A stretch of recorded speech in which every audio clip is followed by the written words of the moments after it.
first quarter of the year into slightly negative territory. The result had sparked talk of a recession hitting the economy after a pair of consecutive quarterly GDP declines, though most economists said that label was premature. Michelle Zedekian, The Canadian Press. And that's 620 CKRM News. Read more stories from around your community and around the province at sasktoday.ca and 620CKRM.com. Showers today, isolated thunderstorms, and wind northwest gusting to 40 kilometers an hour and a high of 19. Tonight, we're going to see those isolated showers continue and dropping to a low of 12 degrees. For tomorrow, Canada Day, partly to mostly cloudy with maybe some more rain and a high of 21. For Thursday, partly sunny, maybe some showers later in the day and a high of 25. Friday, partly sunny, high of 26. And then Saturday, sunshine and a high of 25.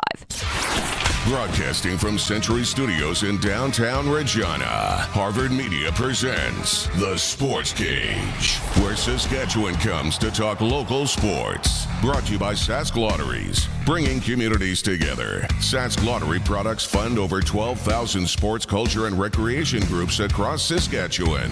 Be part of the show. Call 1-866-767-0620 or text 306-936-6262. The Sportscage. Streaming at sportscage.com, our YouTube channel, and on the radio at 620 CKRM. Well, thank you for being here.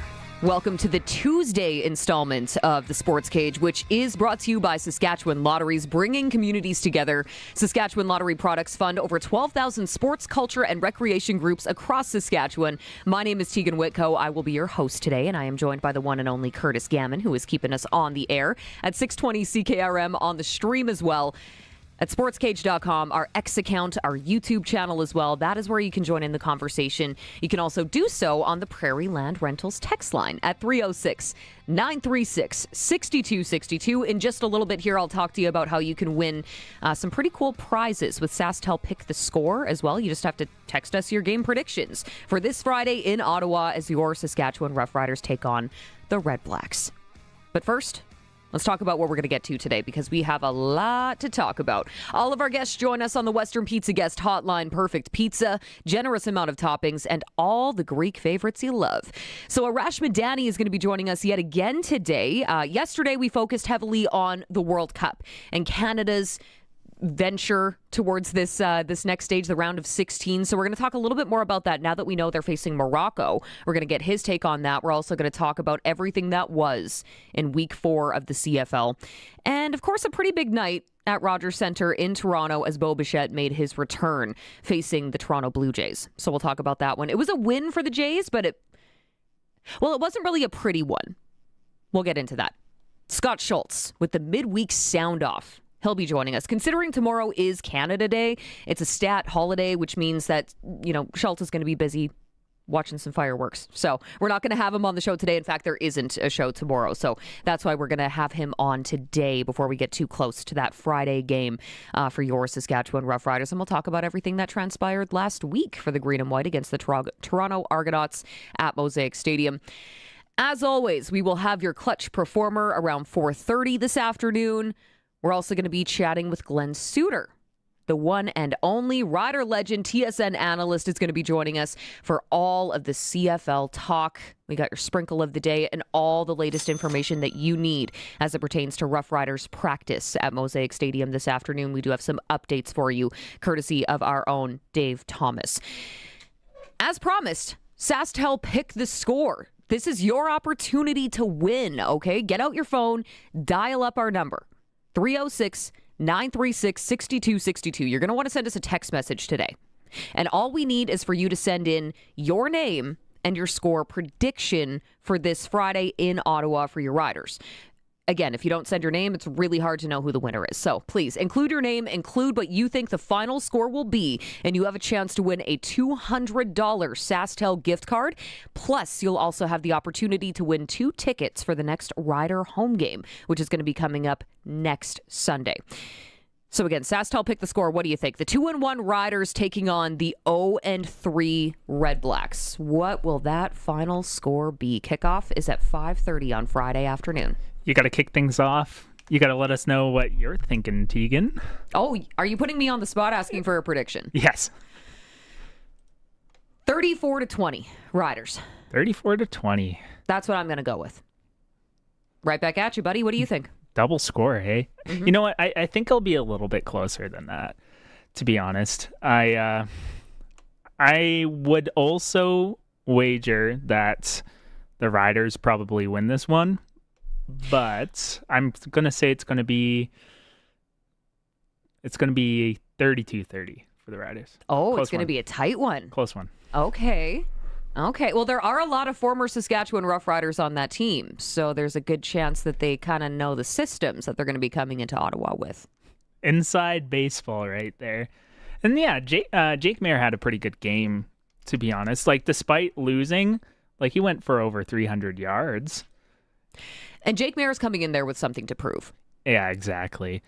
So, I mean, don't discount him. He's getting his opportunity now because obviously he was the backup here in Saskatchewan for quite some time, and now he's getting the opportunity as a starter, which obviously caused a little bit of controversy based on some of the reports that we're seeing based on Drew Brown going to, back to Winnipeg, because I guess after he didn't get that starting gig, there was some people saying he was becoming a bit of a distraction in that locker room.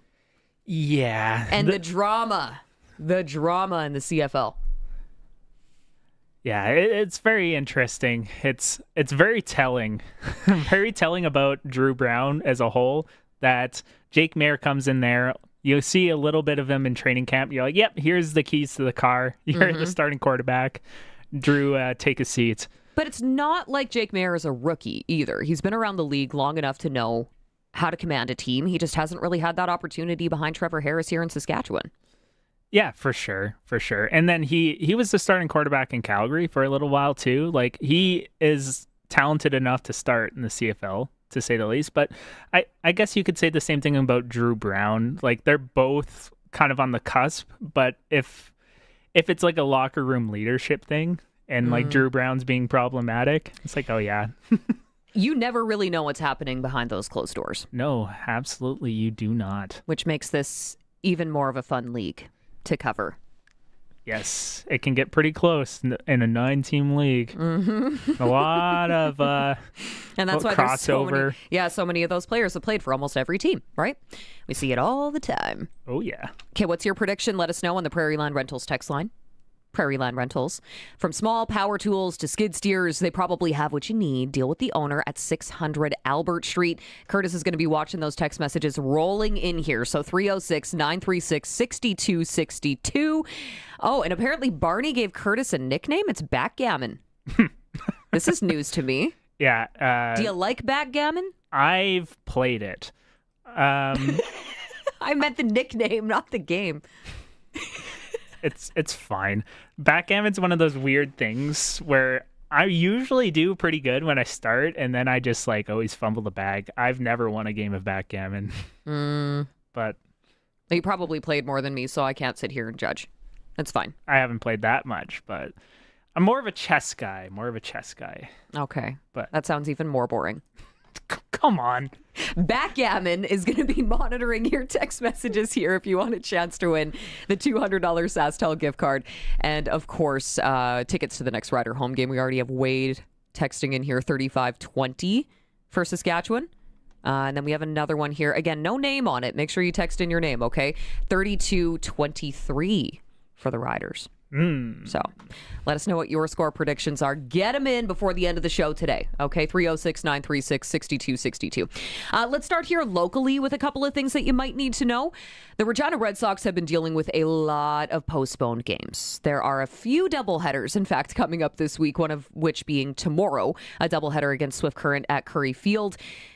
You can't battle the weather. You just got to call it sometimes. But they did get a game in last night. They ended up winning 11-4 over Medicine Hat. So they squeak out a win there. Well, not squeak out a win. It was a pretty commanding win based on the score sheet here.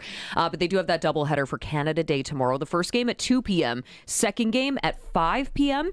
So things should wrap up around, 7, 8 o'clock-ish. You'll still have time to go watch the fireworks, assuming Mother Nature wants to cooperate tomorrow for Canada Day. Hopefully. As soon as he started talking about it, I was like, I'm going to look at the weather right now. And? 30% chance of showers. 30% I can live with. See? It's like a 20 kilometer an hour wind. We always have that. And lately, we've always had like a 30% chance of rain. Yeah, exactly. So it's not above 50. That's a good sign. Yeah, we'll take and it's going to be 22 degrees tomorrow, which not bad weather. Could be warmer. Could be warmer. Could be colder. It's supposed to get to a low of 13 kind of into the evening. It's July tomorrow. July. You know what? You're right. It is July. I didn't even think about that. Okay. Yeah. Happy Canada Day, guys. Oh, geez. Okay. Sticking with baseball, Toronto Blue Jays, New York Mets. Of course, they're going to be playing again today. Their first game of the set took place last night with Bo Bichette making his return to Toronto. It was a little bit emotional. We are going to talk to Arash Madani about that a little bit later on this hour. It was, he was tearing up. He got a standing ovation from the crowd. It was pretty cool to see. But he still went to the Mets, so I'm holding that against him. They play again tonight just after 5 o'clock is when first pitch goes out. You have Gausman taking on McLean in Toronto. Now, at this point, the Mets also struggling just a little bit. They need wins just as bad as the Jays do with the loss to Toronto last night. The Mets have tied their record for the fastest to 50 losses in a season over the last 30 years. Oh, my. The Mets are 35-50. And it's only July. Well, technically tomorrow is when we hit July. But yikes. 50 losses is not a good look right now. So it's going to be a real good game. Anyway, World Cup of Soccer.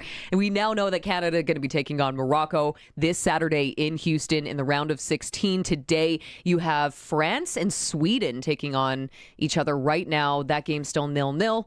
No points up on the board just yet. Mexico, Ecuador going to be taking place at 7 o'clock tonight as well. So still a little more soccer action to look forward to.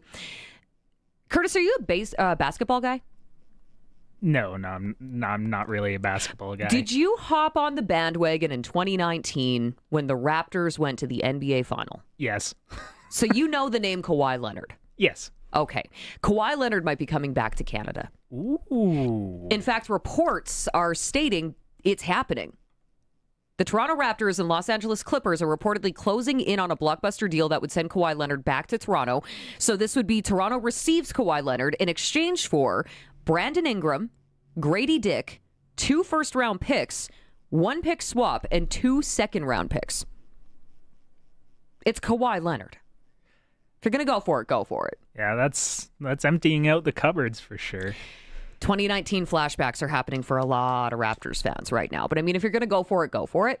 Again, these are all just reports right now. But based on how many of these reports are coming out, my assumption is this is probably going to happen, and that official news is going to be, coming through at any point here. Yeah, I'm no basketball expert by any means, but what would you say is old for a basketball player, Tegan? I'm not about to age shame people. I'm not doing that, Curtis. Don't back me into a corner. I'm as like a professional athlete. I'm saying what would you consider? Kawhi Leonard is still, I would say he's still in his prime, and he showed up to the Jays game last night. Mm-hmm. So that, I think, is fueling the speculation even more. He's not old. He's still got some time. Okay. People can disagree with me. 306-936-6262. I think he's still got quite a few good years left in him. Yeah. For reference, for anyone that isn't in the know, he turned 35 on Monday. Yeah, 35. How dare you assume 35 is old? It's not old, but it could be old for a professional athlete. Like, everyone's body's different, and you can see when people get older, usually their performance dips a little bit. Some do, some don't, but it is a factor. LeBron James is in his 40s. Yeah, well, LeBron's starting to slow down a little bit too. But Well, and LeBron also did say that he is informed the Lakers he'll be signing elsewhere in free agency, according to reports. After spending the last, 8 seasons in LA? I'm getting a little deja vu, Is he going to be wearing like a red plaid shirt, taking his talents elsewhere? He's just going to keep playing. He just wanted to play with his son. Come on. Like, LeBron just wanted to play with Bronny for like a season so he could say he did it. They can break those records and really make a statement and then move on. I saw a really diabolical graphic about father-son duos of like all-time point scoring, and it was like you pit Bronny's scores with LeBron's, and it's obviously number one, but like Bronny was like 90 points or whatever. It's like LeBron over 40,000.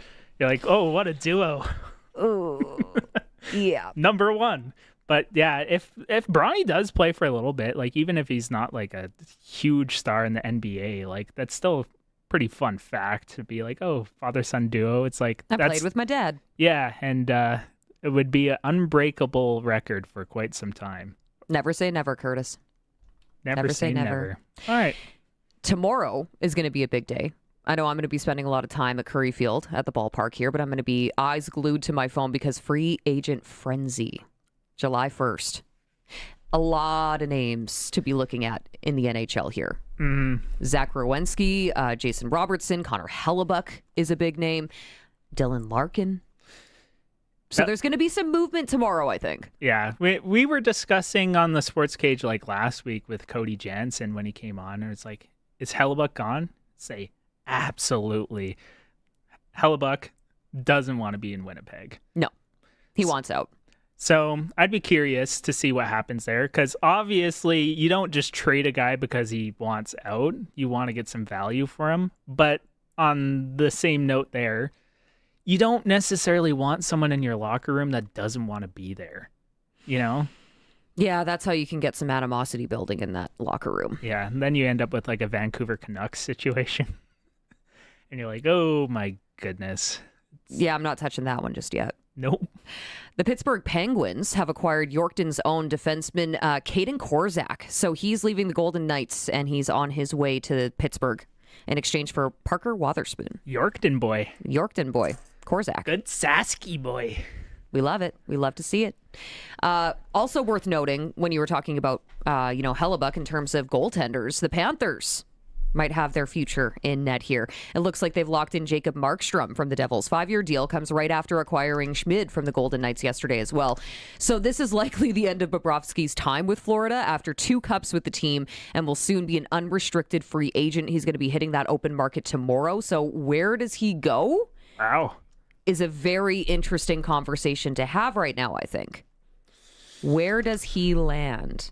And I don't know. There's some reports out there, but nothing official, nothing that even looks legitimate at this point. So I'm not even going to go out on a limb here and speak out of turn. But I think tomorrow is going to be a very interesting day to see kind of how that Panthers roster shakes out, especially now that they have both the Kachuk boys there. Because that was definitely something they needed to address, was their goaltending. And now with Markstrom there, is that, I don't know. Is that the answer? We'll find out. Sportscage CFL Power Rankings. One more thing that I wanted to get to here before we give you a little bit of a Riders update. So, Curtis, if you could pop up the latest Power Rankings from our team, we'll go through this together here just a little bit. So what we do is essentially every week, we get all of our contributors and a bunch of staff members here from sportscage.com, and we put together all of our picks of who should land where on the power rankings list, and then we do out an average. So right now we can see that the latest CFL power rankings have the Montreal Alouettes moving into the top spot after another strong start to the season. The Edmonton Elk continue their surge, which I think surprised a couple of people. They're climbing their way all the way up to second overall on our power rankings chart as well. They're opening up the year undefeated, so that is obviously well-deserved. And then you have the Saskatchewan Roughriders sitting at third, still in the mix despite their first loss of the regular season. Analysts are noting that, the early season volatility and key swings in performance have already reshaped the league hierarchy at this point. So the rankings do highlight how quickly momentum is shifting across the CFL, with those Elks kind of being the biggest surpriser and biggest riser. We also know that Davis Alexander and the Montreal Alouettes are establishing themselves early and really making a splash. Hamilton Tiger Cats coming in, they dropped down a spot into the number 4 slot. Oh, no. Tied for third is what the analysts said. Tied for third, pardon me. And then at 5th, the Toronto Argonauts. At 6, Stampeders. Bombers slipping down to 7 there. And then you have the Lions, who, might be the biggest fall we've seen in quite some time here after an unfortunate start for the BC Lions. And, of course, they just let go of their special teams coordinator this week. So I think there's a little bit of issues there in the BC Lions locker room. But they're sitting at 8th. And then the Ottawa Redblacks sit at number 9. But we've been cautioned by a few of our contributors on this show to not toss out the Red Blacks for this week's matchup against the Saskatchewan Roughriders. They still have some pretty key pieces. And when you look at this, I mean, there's a lot of former Riders that are on this roster as well. I mentioned it earlier, maybe that gives them a little more insight into how Trevor Harris and the offense operates, especially with some key injuries on offense right now, how the defense shakes out, because you have guys, Jake Mayer, AJ Allen, Haba Baldonado, Brett Lawther, Sean McEwen, who granted didn't play any of the regular season last year, and then CJ Rivas as well. So you have a lot of those former Riders on the Ottawa Red Blacks roster. It's going to be interesting to see how that plays a factor, if it does at all. It might not. But when it comes to your Saskatchewan Roughriders, worth noting that we did get some updates here from our own Dave Thomas earlier today. He was at Saskatchewan Roughriders practice at Mosaic Stadium. Receivers Samuel Emelis, Kean Schaefer, Baker, Dell, Duncan, Busby were all back on the field. Limited practice, but it is worth noting that they were back on the field. Ali Saad did leave practice a little bit early after what appeared to be a little bit of a tweak in his calf, so we're going to be watching that one pretty closely as we go throughout the rest of the week. Alo Dilan Jete and Ryder Varga were practicing as part of their ramp-up coming off of the 6-game injured list, so limited there as well, but good to see that they're getting back on the field there. Jete, by the way, he was one of the draft picks for the Riders this past draft, and then Varga has been dealing with injuries since last season. So as we talk about that, why don't we talk a little bit with head coach Corey Mace here? Because I know some of the questions that were asked to him coming off of practice today was specifically about Ottawa, the Red Blacks, and of course his former number 2 quarterback in Jake Mayer, and the tendencies that Mace is going to be watching for. Yeah, I think you can look at some things that we know about him, and then, you just see current day, obviously going to a different team with different coaches, they might want to change some things that maybe he was doing, but, the film will always tell you at the end of the day to confirm or deny things that you're seeing or what you thought, right? So I thought last game was a really good one for him. I think he's obviously getting more comfortable with his guys and in tune with the system, and obviously RD's play calling, so yeah, man, it should be a good one. Should be a good one. Should be a good one. I'm intrigued. I mean, it's always been unfortunate weather in Ottawa, but that's nothing that the Saskatchewan Roughriders are unfamiliar with. Mace was also talking about weighing the weather and, a player, if they should be adjusting those plays, I guess, on the fly. There's always a fine line with looking at that stuff. Every week is so crucial for us, but you got to look at it with a wider lens. However, in saying so, if it's somebody who shows well in practice and says they want to go, I'm not going to stand in the way of that. So, but yeah, we'll see how it rolls out. Weather certainly going to be something that they're going to be keeping an eye on this week. And of course, the Saskatchewan Roughriders coming off of that game at Mosaic Stadium, falling to the Argonauts 40-34. They were not pleased with their performance following that game. Of course, there's always going to be flashes of things you want to improve on that, you weren't happy with, but that's going to be win or loss or otherwise. But head coach Corey Mace was asked specifically about the things that he wants to clean up this week. To be honest, I would love to see more, I don't know, a better word, like jazz hands, like just some more enthusiasm out the guys, celebrating each other's success, just some more juice. I felt like we were lacking that last week. We know we got great players. We know we can be a great team. Just enjoy, man. Have some fun out there. I thought we were kind of reeling on that last week, but obviously, the intangibles of complimentary football, all that stuff, we're still looking for our best performance. We have not put it out there, so which is good. Those are all things that we strive for in our process. No jazz hands, Curtis. There we go. Okay, there we go. We love that. That's just showbiz, baby. So, head coach Corey Mace obviously wants to see a little more oomph from the team as they go into Ottawa this week. Friday, of course, 5:30 kickoff, local time, that is. But he was also talking about that, maybe lack of enthusiasm from the team, and those jazz hands specifically. Honest opinion, I feel like, there's a few guys who just naturally have it, and some guys, need to be pushed into those roles to get the fire started. And I feel like, this team this year, some guys are having to be thrusted into those roles and are more than capable of doing it, but by nature is just kind of really not, maybe it's just more, hey, I prove it by how I play. But the cool thing is, we talk about these things in these last couple of days of practice. We're seeing it. So it's excellent. So head coach Corey Mace talking about wanting to see a little bit more of that enthusiasm from the team this week and more of the jazz hands, as Curtis keeps showing on the stream if you're watching at sportscage.com or our YouTube channel as well. A little bit of that sparkle. A little bit of that sparkle. Now, Corey Mace, of course, held the role of head coach and defensive coordinator last season. Now Josh Bell is stepping into that role of defensive coordinator. But he's still keeping a close eye on the defense, right? So he was talking a little bit today about what he saw from the defensive line on tape coming out of that game against their loss to Toronto at Mosaic Stadium. I feel like there's a lot of question marks about the group just because of the people, Micah, Haba, Scoop, all these guys that we lost. Who's going to step up? And the reality is you don't know because it could be any single one of them. I know it's early in the season, but I think they're tops of the leagues in sacks and pressures. They just work together as a group very well. That being said, there's still tons of things that, they need to work on, and that's just not that group, it's everybody. But they're studious, man, they're workers, and there's no selfish play. Everybody eats. Head coach Corey Mace talking about that D-line. Now, as I mentioned earlier, there was even someone here on the Prairie Land Rentals text line or the YouTube chat here that was talking about, I mentioned all the players that are former Riders from the 2025 season who are now currently on the Ottawa Red Blacks roster. They said might as well call them the Ottawa Roughriders.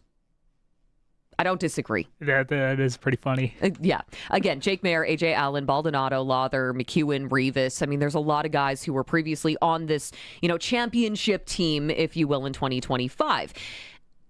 Is there a risk of over-preparing for the tendencies of the familiarity between the Riders and these former players that they know? Can that at all hinder you or help you? And Mace talked about that. Yeah, I think between the rosters, between the coaches, I mean, everybody knows each other pretty well. And it's not just this week, honestly, Dave. It's any week, as coaches, you can overanalyze stuff and have a million ideas. But ultimately is, what are your players retaining?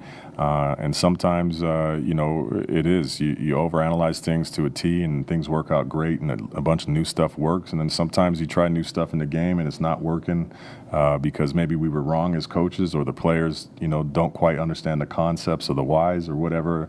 And then you got to dial some stuff back and, we could see a concept on either way, offense or defense, and know what's coming. But you got to execute in either on defense and stopping it, or execute on offense and getting making the play. So that goes both ways. But that's football, man. It's at some point it's going to be this is what I'm doing. Can you stop me? That's football. Jazz hands. That's a 9-team league for you as well. I mean, you're going to get familiar with all of these players at some point or another.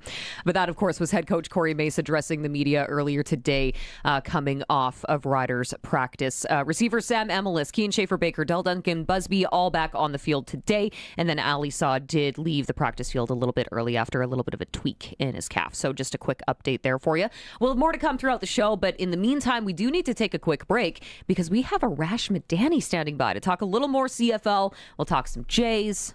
We'll also talk a little World Cup here. But in the meantime, let's take a break. This is the Sportscage, and it's on the home of Rider Nation. 620 CKRM and streaming at sportscage.com. This is Country Gold with Steve Harmon. Your home for the country hits of the 80s, 90s, and 2000s. Hello, I'm Steve Harmon, inviting you to join me for Country Gold. Each week we play country favorites from the 80s, 90s, and 2000s, and we check in with the stars who made them, too. This weekend on Country Gold. Country Gold, brought to you by Trent Dickin and his experienced team at Flooring Superstore. Saturday mornings at 6 and Sunday afternoons at 4 on the Voice of Saskatchewan, 620 CKRM. The world is changing. From the misuse of AI and the rise of deepfakes to the dangerous spread of misinformation, It's getting harder for Canadians to separate fact from fiction. That's why having a trustworthy news source is vital.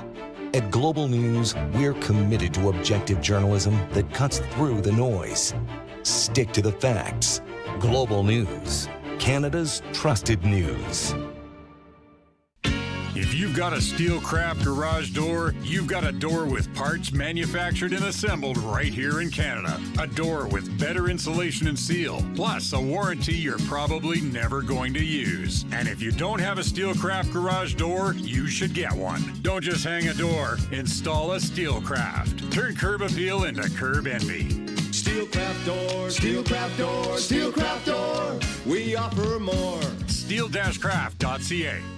House, cabin, office, home gym. If it has a floor, Flooring Superstore probably has something for it. Need carpet, laminate, hardwood, outdoor synthetic grass, rubber flooring for your gym? Yeah, they pretty much have it all. And if you're a do-it-yourselfer working on a small project, check out their cash and carry department for deeply discounted prices. So whether you're renovating a boardroom or covering that mystery floor in the basement, think Super. Flooring Superstore. Quality floor. Over 20 years serving Regina and area. FlooringSuperstoreRegina.ca. Winter in Saskatchewan tests everything, our patience, vehicles, and sometimes our bumpers. From icy parking lot dings to serious highway mishaps, choosing local matters. At Regina Motor Products Collision Center, we're Saskatchewan owned, run, and we drive these roads too. An SGI accredited full-service collision center working on all makes and models. Submit your SGI claim and book your appraisal. It's easy. When you need repairs you can trust, it's neighbors helping neighbors. Regina Motor Products Collision Center, south at Highways 1 and 6 Albert Street, rmpchevrolet.com. The Roughriders season is here and the biggest 50-50 in Saskatchewan is back. Last year's 50-50 raised over $3.3 million for amateur football in Saskatchewan, and we couldn't do it without you. Thank you, Rider Nation. This year, we have bigger loyalty and early bird prizes than ever before, not to mention those life-changing 50-50 jackpots. See all of the prizes and buy your tickets today at riders5050.ca, and never miss a chance to win when you sign up for the 50-50 Club. Riders 50-50 is presented by ISC. Lottery license LR260010. It's time to go coast to coast with Arash Madani for Smart Investing Solutions. Be smart with your money. Call Brian Gawley at Smart Investing Solutions, 546-2533. Yes, welcome back to the Tuesday installment of the Sports Cage. You're here with Tegan Whitco, Curtis Gammon, and of course our next guest, Arash Madani. Thanks for coming back, buddy. I didn't scare you off too badly yesterday. You didn't at all, Tegan. You didn't at all. How we living over there? Well, it's rainy and it's windy. It's Saskatchewan. What else can I say? Oh, there you go. There you go. So you were watching some FIFA World Cup last night, I assume? I was. By the way, I have a little breaking news. The CFL just announced moments ago, a Jew has been reinstated with ongoing conditions. So what does that mean? It means he's eligible to sign with any team, but he still has to wait out the duration of the 6-game suspension. So when you get suspended for violating the gender-based violence and harassment policy, there's a few things you have to go through: mandatory counseling sessions, psychological assessment, and then a meeting with the commissioner. A Jew has gone through all of those, and now I guess he's eligible to sign. But you still have to sit out 3 more games. Right, because he would be eligible to come back in week 6. The Saskatchewan Roughriders have released him. Do you see any teams picking him up? I see 8 teams lining up to sign him. Okay. Saskatchewan won't. Look, and this is the thing, Tegan, like it's pro football.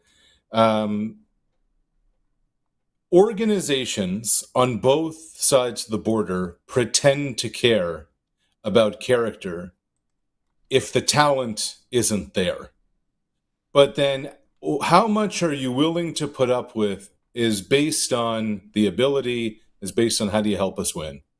Here you have a Canadian receiver who hasn't had to be hit for 6 games, and you can get him for 2/3 of the season at 2/3 of the salary cap hit. It's not like a Jew's going to be commanding a big salary. He has to do his mea culpa right now. So you're going to get a top-end receiver for not top-end money at a time where we've got a team like Montreal. And I'm not saying the Alouettes are going to sign him. I'm just And he's got the right passport. And they got receivers going down like flies. So, What about BC? I do. Yeah, sure. Of course. Anybody. Is he an upgrade over Nick Dembski in Winnipeg? Yeah.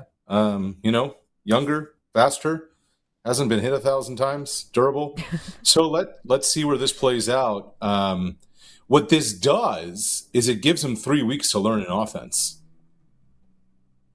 Usually as a free agent, if you're an NFL cut, whatever, you're coming in to learn something from scratch. Mm-hmm. Now he's got an opportunity to go into a building, get to know the quarterback, get to know the other receivers, get to know the offensive coordinator, get to know the head coach, da-da-da-da-da-da. That is going to be an interesting story to follow. Look at that. Arash Madani breaking news. Not even 30 seconds into your hit today. I like this. There you I go. get used to this. There you go. I needed to bring something. Curtis is sitting beside you. He's doing I didn't know the jazz hands president today, and vice president could be on the same plane together.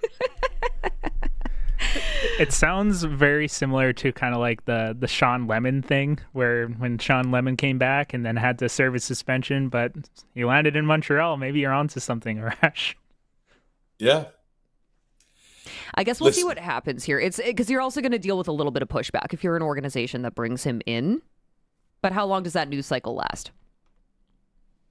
At most, max 36 hours. Yeah. Exactly. This is football, right? And these days, it's football. And these days, less and less because just there's fewer media around. That's also valid. Well, why don't we stick with the CFL then, Arash? Sure. Talk a little bit of Ottawa Red Blacks, because a lot of people are calling this one a bit of a trap game for the Saskatchewan Roughriders. Ottawa's now 0-3, right? But Jake Maier looked kind of like a different quarterback in that second half against Montreal last week. How do you like the Riders' chances this week, especially when you know that there are a ton of those former Riders on the Red Blacks roster right now? I don't know who's calling this a trap game. The Ottawa Red Blacks are hopeless. That roster's bad. That's not a good team. Everyone's saying all the right things. They put up a fight in Montreal. Again, the Alouettes receiving core is decimated.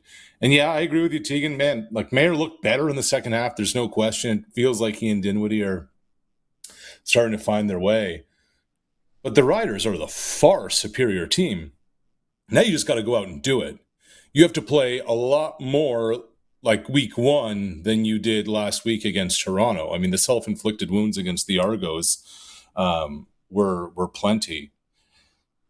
Here's what's interesting, Tegan. I am told McLeod Bethel-Thompson is now in the building in Ottawa. So, how does this all play itself out? Dinwiddie told the local media in Ottawa last week that, McLeod's got access to their playbook, to whatever it is they do on offense, all the materials. This is going to be interesting to see how this all plays out with Maier and with McLeod, and how this is all going to go. Maybe that's the fire Jake Maier needs. Yeah, Jake Maier could also use a better offensive line, and and he can play a lot better too.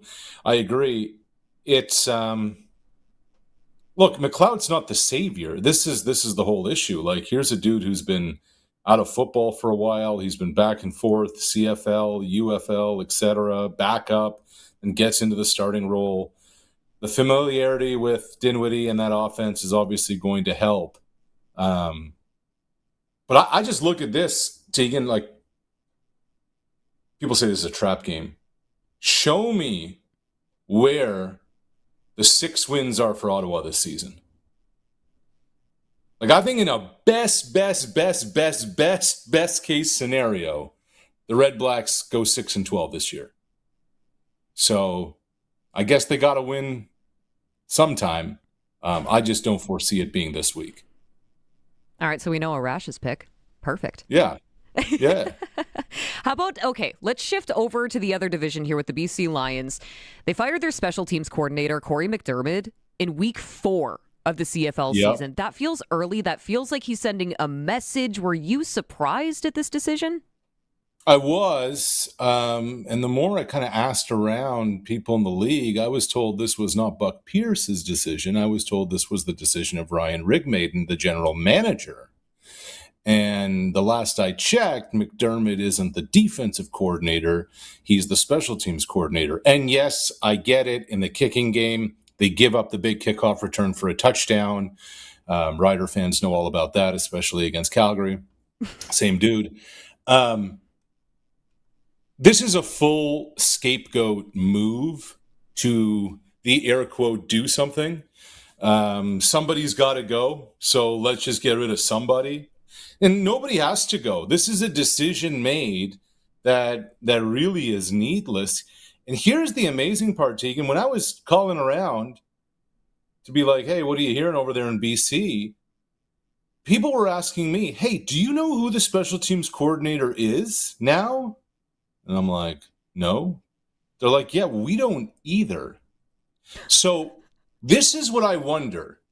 I wonder, do they actually move Benavides over to special teams and bump Mark Washington to defensive coordinator? I just wonder. I don't know.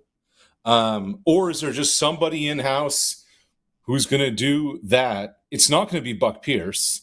You know, oftentimes when something like this happens with a special teams coach, the HC does it. Buck's a former quarterback. Buck's calling plays. He's not running special teams for them. So I'm not sure what you do. I'm not sure what you bring in. But McDermott's been around the league forever. To fire him after 3-4 games is just absurd. They still have a game to play this week, whether or not you let go of your special teams coordinator. So what do you think happens with the kicking game now? It's a good question. It's a good question. Like I honestly wonder, and I'm not there. I'd love to know who's running those periods at practice. I'm not sure. So, kickoff return, punt return. Are you still running the same stuff? Probably. You might add a wrinkle or two here and there, but you can't reinvent the wheel in a week. Definitely takes time. Oh, that's going to be an interesting one to watch for the second game in Kelowna. But okay, Elks. Holy smokes, 3-0.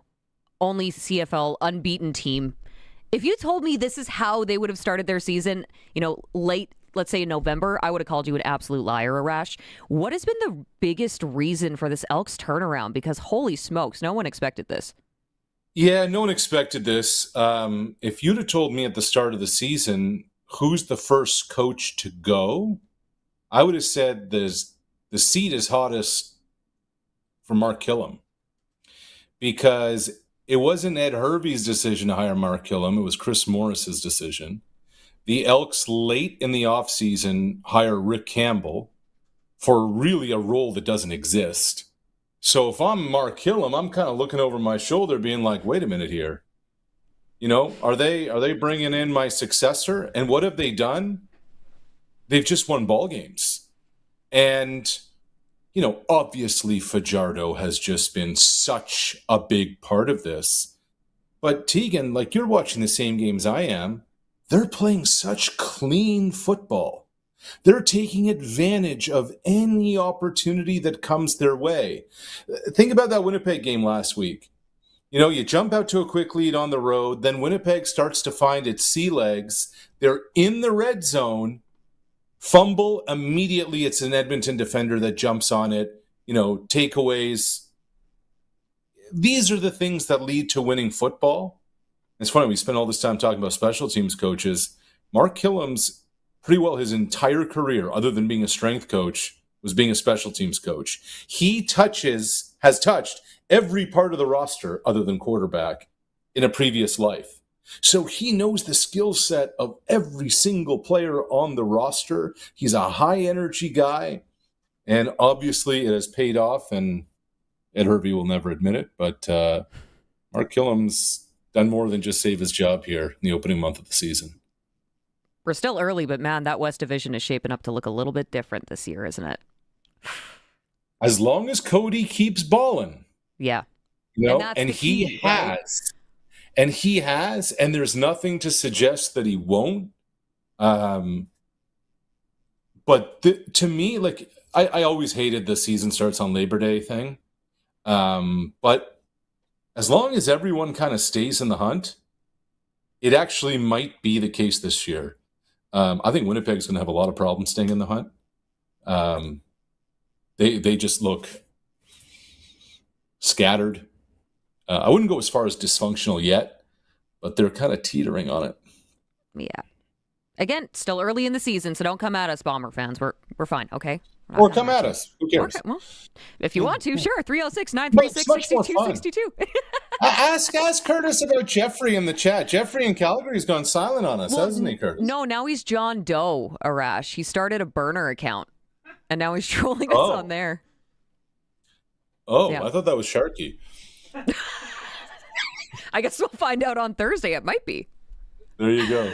Okay, Touchdown Kelowna, real quick here before we pivot on to some soccer talk. Touchdown Kelowna, that looked incredible on TV. I wasn't there, obviously, so I can't speak to, the game day experience there or anything like that, but it seemed to be a successful showcase for the CFL, and there's been a lot of online chatter about, this is so ridiculous, but, we need a team in Kelowna now.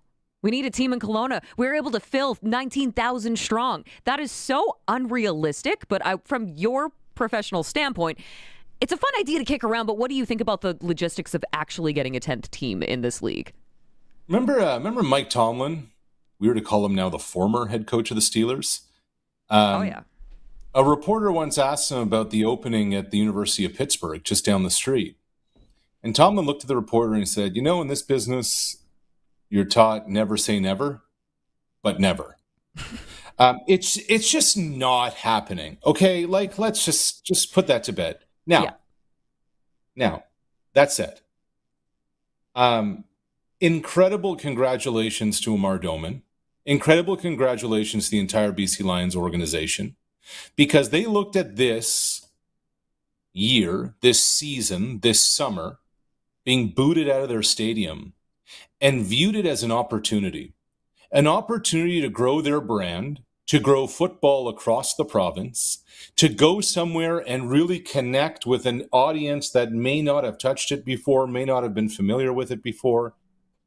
They're losing a lot of money, Tegan, by doing this. But they view the long term of this and say, this matters. What's impressed me so much about Doman since he's taken over as owner is that these aren't the Lower Mainland Lions. They're not the Vancouver Lions.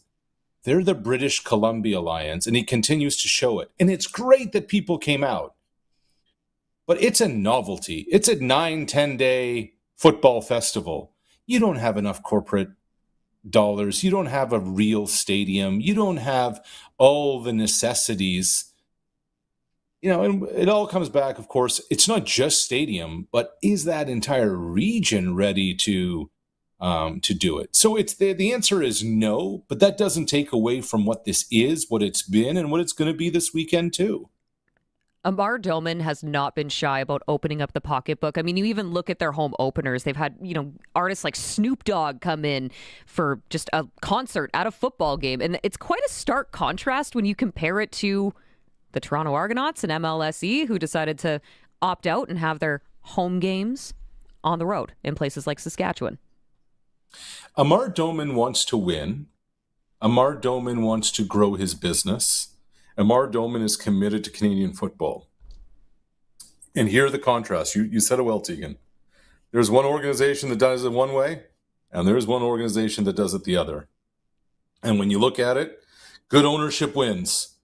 And firing of Corey McDermott notwithstanding, there's been a lot of winning on the business side of the operation for the BC Lions lately. I'm getting the signal from our boy here, Curtis. Backgammon, I'm told to call him now. So just real quick here before I let you go, Arash, I know we wanted to get to some Blue Jays talk and some other things here, but I just kind of wanted to get your take on what you saw last night. FIFA World Cup, of course, Canada already in Houston. They're preparing for that game in the round of 16 against Morocco. What are you looking for on Saturday? Well, look, Morocco got to the semifinals 4 years ago in Qatar at the World Cup in 2022. They beat Canada in the group stage to get there. This is a quality team. It's been a quality program for a while. It's interesting, Tegan. Population of Morocco, approx 39 million. Population of Canada, approx. But as a country, they've made it a priority to make their national soccer program make it legit. And one of the key pieces of that team is their goalkeeper, Yassine Bono. Everyone just calls him Bono. I mean, this is a dude born in Montreal and had a choice about, 10, 12 years ago when Benito Floro was the coach of the Canadian national team.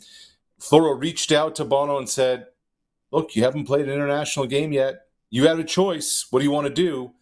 But the goalkeeper, they moved to Morocco when he was 3. He always dreamed of playing for the Atlas Lions. So Max Crepeau's been solid for Canada through this World Cup. But you're going up against a quality side that's been there, done that, and has everything backing them. It's not quite David versus Goliath, but it's kind of close. Well, I'm excited for Saturday, Arash. I could sit here and chop it up with you for another hour, but we do have to take a break. So I appreciate your time, as always. Thank you so much for doing this. Tegan, it's been awesome. Thanks. We'll talk again soon.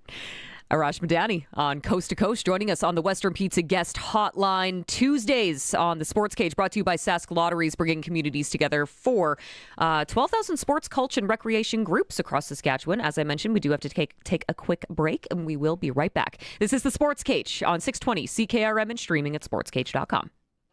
You've always wanted good tires, even back when you had your Diamondback or Kuwahara BMX, taking it off totally rad jumps with your buddies. Now your tires are for your family's safety, which is also rad. Rad drivers go to your local Cooper tire dealer. They carry Cooper Cobra Instinct tires. They bring your car to a shorter stop on wet roads and have decisive maneuvering and sporty performance. Visit your local Cooper tire dealer and ask for Cooper Cobra Instinct tires. Winter in Saskatchewan tests everything: our patience, vehicles, and sometimes our bumpers. From icy parking lot dings to serious highway mishaps, choosing local matters. At Regina Motor Products Collision Center, we're Saskatchewan owned, run, and we drive these roads too. An SGI accredited full-service collision center working on all makes and models. Submit your SGI claim and book your appraisal. It's easy. When you need repairs you can trust, it's neighbors helping neighbors. Regina Motor Products Collision Center, south at Highways 1 and 6 Albert Street, rmpchevrolet.com. He's gaining on us. Quick, let's hide in the garage. No, it's stuck again. You said you fixed it. I meant to. I just never called Busy Bee Doors. Lift it, hurry, lift it. It won't budge. It's busted. Don't let a broken garage door turn into a horror story. Call Busy Bee Doors. They can fix or replace any commercial or garage door. Busy Bee Doors, the garage door specialists. Back to our regular spot, Pump Jacks Cathedral. I thought Pump Jacks was a kind of boot polish till last month. What are you getting? Kerwin's crispy ribs and a cold pint of local craft. Crispy, meaty, beautiful. You had me at meaty. Plus, we got live music on the weekends, big screens. This place is basically my second marriage. And way cheaper than the first. On the corner of Albert and 13th, Pump Jacks Cathedral Saloon and Steakhouse. Come early, stay late. The place where friends meet. The Roughriders season is here and the biggest 50-50 in Saskatchewan is back. Last year's 50-50 raised over $3.3 million for amateur football in Saskatchewan, and we couldn't do it without you. Thank you, Rider Nation. This year, we have bigger loyalty and early bird prizes than ever before, not to mention those life-changing 50-50 jackpots. See all of the prizes and buy your tickets today at riders5050.ca, and never miss a chance to win when you sign up for the 50-50 Club. Riders 50-50 is presented by ISC. Lottery license LR260010. Text CKRM 306-936-6262. Powered by Prairie Land Rentals. From power tools to skid steers, they probably have what you need for your job. 600 Albert Street, where you deal with the owner. It's time for the Sports Ticker. Brought to you by Reliance Heath Water Heater Rentals. Rent a water heater and water softener starting at about $1.20 a day and get $400 when you switch to Reliance Heath. In the Western Canadian Baseball League tonight, you got the Beavers at the Energy City Cactus Rats, which is just such a great name. I love it. Brooks Bombers taking on the Saskatoon Berries in the Bridge City. Medicine Hat Mavericks in Moose Jaw taking on the Miller Express. The Red Sox are off tonight. They got a doubleheader for Canada Day tomorrow. Canadian Elite Baseball League, you got the Saskatoon Mambas taking on the Winnipeg Sea Bears. Major League Baseball, Toronto Blue Jays taking on the Mets in Game 2 of their 3-game set. First pitch just after 5 o'clock. Gosman taking on McLean when it comes to the mound. Vladdy is also going to be out tonight. It was reported that he is dealing with some back tightness. Also, World Cup of Soccer, we now know Canada taking on Morocco this Saturday in Houston in the round of 16. And then still happening today, you have Mexico, Ecuador, 7 o'clock. And then we also still have this ongoing match between France and Sweden. France is up 1-0. Just about at half here, I do believe. And then Kawhi Leonard might be coming back to Canada. That was a report coming out regarding a trade between the Toronto Raptors and Los Angeles Clippers. That is a look at your sports ticker. Brought to you by Reliance Heath. We'll be back in a second here. News is next on 620 CKRM and streaming at sportscage.com. Out here in southern Saskatchewan, the sun shows up for work every day. Might as well make it earn its keep. That's where Keln Solar comes in. These folks travel all over the province helping people put solar on their homes, farms, and cabins. They're local guys, Sask-born, Sask-raised, and not going anywhere. Except, to your place. Now's the time to start planning for spring and summer 2026 bookings. Give Keln Solar a call and they'll come show you your best options. Keln Solar. They move the power so you don't have to. KelnSolar.com. The Roughriders season is here and the biggest 50-50 in Saskatchewan is back. Last year's 50-50 raised over $3.3 million for amateur football in Saskatchewan, and we couldn't do it without you. Thank you, Rider Nation. This year, we have bigger loyalty and early bird prizes than ever before, not to mention those life-changing 50-50 jackpots. See all of the prizes and buy your tickets today at riders5050.ca, and never miss a chance to win when you sign up for the 50-50 Club. Riders 50-50 is presented by ISC. Lottery license LR260010. The world is changing. From the misuse of AI and the rise of deepfakes to the dangerous spread of misinformation, it's getting harder for Canadians to separate fact from fiction. That's why having a trustworthy news source is vital. At Global News, we're committed to objective journalism that cuts through the noise. Stick to the facts. Global News, Canada's trusted news. The auction calendar is stacked at Ritchie Brothers, and an exciting Regina auction is happening July 9th. Visit the Ritchie Brothers website or Regina location to view a wide variety of used heavy equipment from top brand manufacturers. You don't want to miss this great opportunity. Head to rbauction.com/Regina to sign up and be ready for the auction. Again, that's rbauction.com/Regina. Play of the game? Touchdown! More like the game to play. The new Saskatchewan Roughriders Scratch and Win ticket. It's your chance to win 10 years of Rider season tickets, a premium suite for the home opener and the Labor Day Classic, and tons of Rider swag. Plus, 2 chances to win $75,000. Tickets available at your favorite lottery retailers. Proudly brought to you by Sask Lotteries, supporting sport, culture, and recreation across the province. Please play responsibly. Winter in Saskatchewan tests everything, our patience, vehicles, and sometimes our bumpers. From icy parking lot dings to serious highway mishaps, choosing local matters. At Regina Motor Products Collision Center, we're Saskatchewan owned, run, and we drive these roads too. An SGI accredited full-service collision center working on all makes and models. Submit your SGI claim and book your appraisal. It's easy. When you need repairs you can trust, it's neighbors helping neighbors. Regina Motor Products Collision Center, south at Highways 1 and 6 Albert Street, rmpchevrolet.com. 620 CKRM, a Harvard media station, broadcasting from Regina, around the world at 620CKRM.com. Good afternoon. I'm Ryan Young from the SaskToday.ca newsroom with 620 CKRM News. Farmers in east central Saskatchewan are hoping warm and sunny weather will arrive soon to dry up their fields. The region has been plagued with constant rain, leaving farmland not seeded or unable to produce a crop. President of APAS, Bill Probilski, farms in the Willowbrook area west of Yorkton and says the whole area is saturated. Anywhere from a couple inches over last week to some places in around Yorkton have received in excess of 10 inches of rain, so it's very wet and getting wetter. It's raining as we speak, and no sign of it letting up. So with each rain event, we're losing more yield.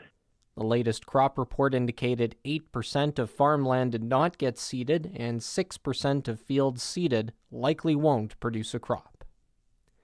Severe flooding in Norquay has pushed the town's sewer system past its limit. Residents are asked to cut back on indoor water usage and stay off flooded roads. Mayor Brennan Twardocklib says temporary infrastructure is being brought in to help. There will be porta potties coming. And try not to use any extra water. Try not to use any extra water. Then there will be garbage bins coming for the people that have water in their basement to rid of the stuff that's. Officials note drinking water remains safe, but the town is bracing for more rain after receiving 20 millimeters last night. Also, the RM of Calder declared a state of emergency due to flooding. Officials are telling people to consider roads to be compromised and reduce any unnecessary travel. Crews are working, but again, remind drivers to stay off closed roads. Lightning strikes over the past week have sparked more wildfires in Saskatchewan. The Saskatchewan Public Safety Agency says 41 new fires were reported in the last 7 days. Spokesman Brian Chartrand says fires of note are near communities in the northeast. He says Wollaston Lake, located northeast of Saskatoon, is being watched carefully due to wildfires. The Saskatchewan government is highlighting progress on major construction projects, including a new elementary school in Saskatoon and a highway maintenance facility near Lumsden. The latest monthly construction update also says work has reached substantial completion at service centers in 2 provincial parks. The new Mississauga-Kisik One Sky School will serve up to 400 students and features reclaimed wood from historic Saskatchewan grain elevators. Near Lumsden, a new equipment storage building will support highway maintenance crews and improve year-round operations along Highway 11. And that's 620 CKRM News. Read more stories from around your community and around the province at sasktoday.ca and 620CKRM.com.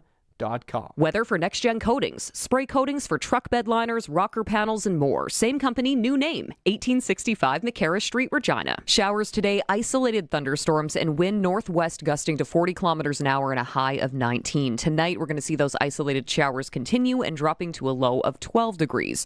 For tomorrow, Canada Day, partly to mostly cloudy with maybe some more rain and a high of 21.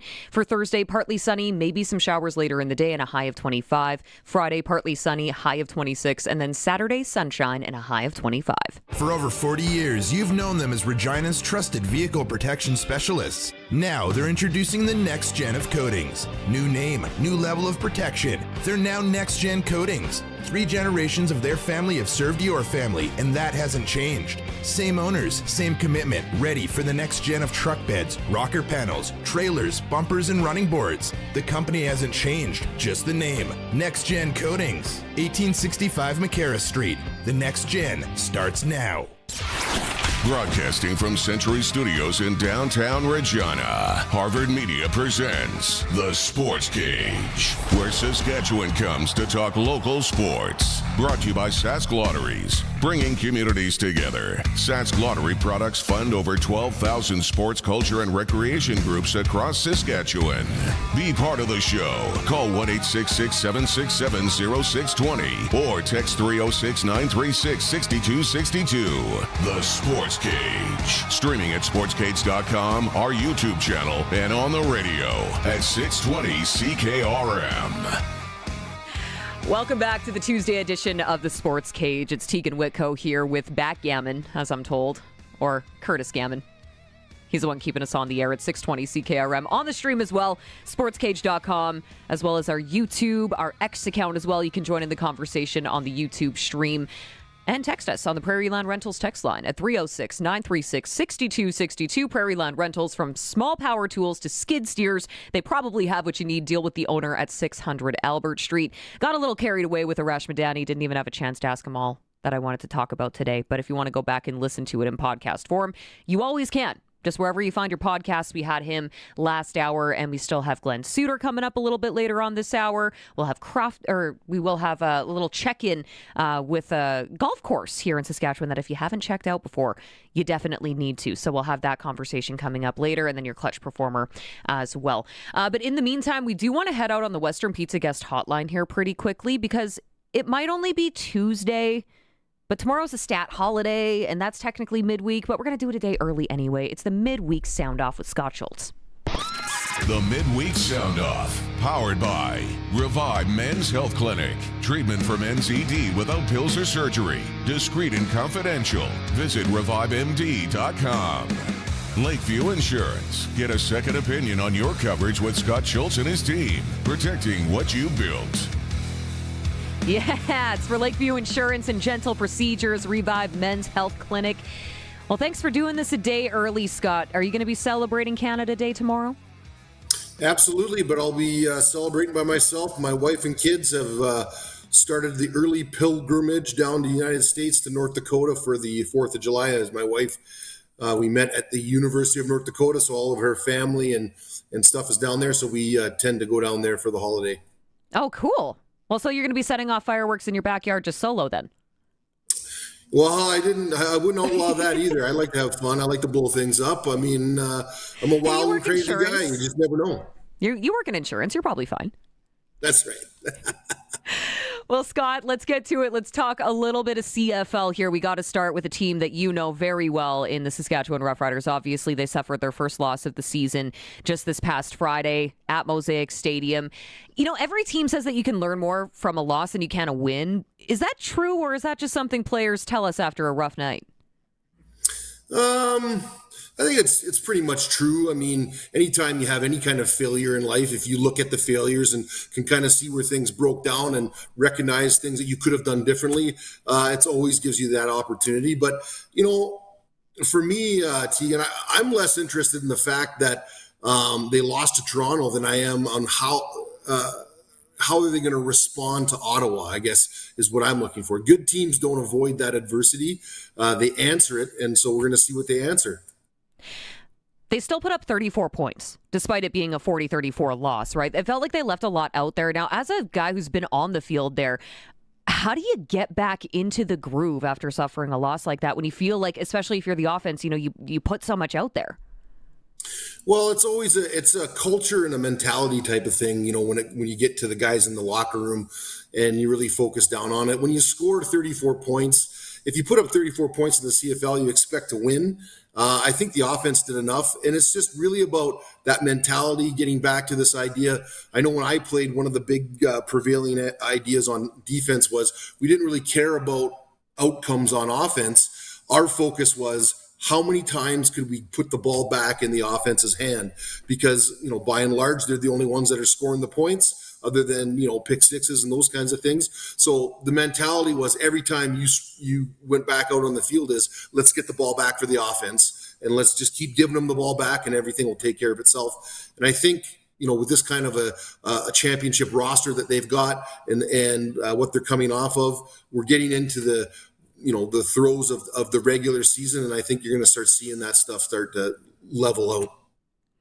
You know, before we get into a little bit more of the nitty-gritty here, we do need to focus on the positive, Scott. I know that you're from Moose Jaw. Represent. I'm also from Moose Jaw, so I had to bring that up. But you're a Sasky guy. And when you watch a guy like Daniel Wiebe score his first career touchdown with his hometown team, you know, he played there with the U of S in the Vanier Cup in 2025. He gets to return dressing for his first game with the Riders and scoring, like taking it to the house like that, had to have been a pretty special moment, not only for him, but also as someone like yourself who's kind of been in those scenarios and watched those things unfold. 100%. I mean, typically, if I don't go to the games, I'm listening on the radio to Luke and the gang. And I can tell you I was listening, and my face, I was smiling ear to ear wider. I was smiling wider than a butcher's dog. I was so happy. And it just gives you such good feelings. You know, the guy is a local guy from the province. Like myself, I was a kid that, you know, since I was knee-high to a grasshopper, I knew about the Roughriders. And when I embarked on a serious football career in high school, that's all I could think about. And to see more Saskatchewan kids get get their opportunities for that, and to take it to the house and have the biggest play you can have is a scoring play. I was real happy for Weeb and really excited for him for sure.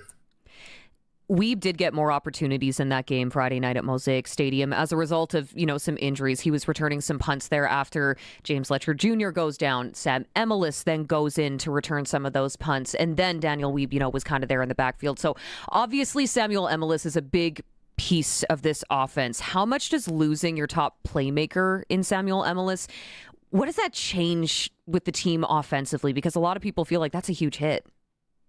Well, it is, and on an unprepared team, a team that doesn't have experience, it can shake you. It can shake the foundation of your club. But you look at the Rough Riders' experience, you look at what they've come through and what they've built. They've managed, like every team manages injuries and the like. But again, you lean on that history, you lean on that experience coming off of a Grey Cup championship season. I think our team is well-heeled to manage that. And I'm not saying it's not going to have a factor. It will have a factor. But the patience and calm that the coaching staff and the veterans have will be able to transition and get through any rough times. How did you feel about the decision to have Sam Emelis back there making those returns? The pedestrian, the guy that's been a fan now for 20 years after his career, you kind of think, wow, why the heck are they doing that? But I always defer to the coaching staff. It's their game plan. They know their players. They know the needs. There could have been injuries. There could have been this, that, or the other. There was a reason why they had him back there, and they thought he could make an impact. And we wouldn't be talking about this if he would have turned that into a huge play and scored or gotten great field position, right? Well, yeah. I say it all the time. It's easy for me to be sitting on my couch, dusting the Cheeto crumbs off my chest saying, oh, that was a terrible play call. I'm not in the thick of it, right? Well, and plus, what do I know? I'm a nose guard. I know about the A-gaps, and that's just about it. Well, how about when it comes to special teams? Maybe you can give me some insight on this. 2 weeks in a row giving up a return touchdown. Is that just bad luck, or do you think that that's something that the Riders really need to hone in on and clean up? At this point, let's just say it's bad luck. 3 times a charm, 3 times a habit. So let's look at that. I know for a fact that big leverage plays like that kind of flip the table and cause real trouble in games, that will be a focus point. That'll be a point for them that they will focus on, that they will not want to give up any more touchdowns on special teams. And I guarantee you that alone, just because it's such a huge part of the game, no one thinks about specials until it makes an impact, and then it's a huge impact. So I guarantee you the attention will be there, and they'll be doing their level best not to let that happen.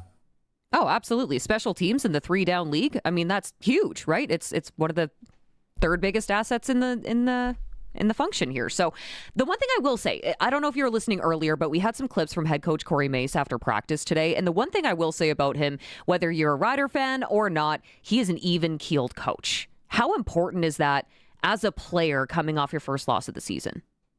Huge. And again, where does it take us, right? It takes us back to the experience. It takes us back to the calm. It takes us back to the roster that's been built there.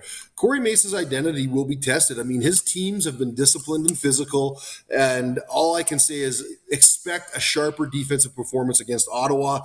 Again, you don't want to make excuses. Everyone who lines up on the field is ready to go. But there are some injuries on defense there that they're working through. The defensive backfield is doing a great job of communicating and try to get through that. And we just need to get a handle on those mid-game explosive plays and busts.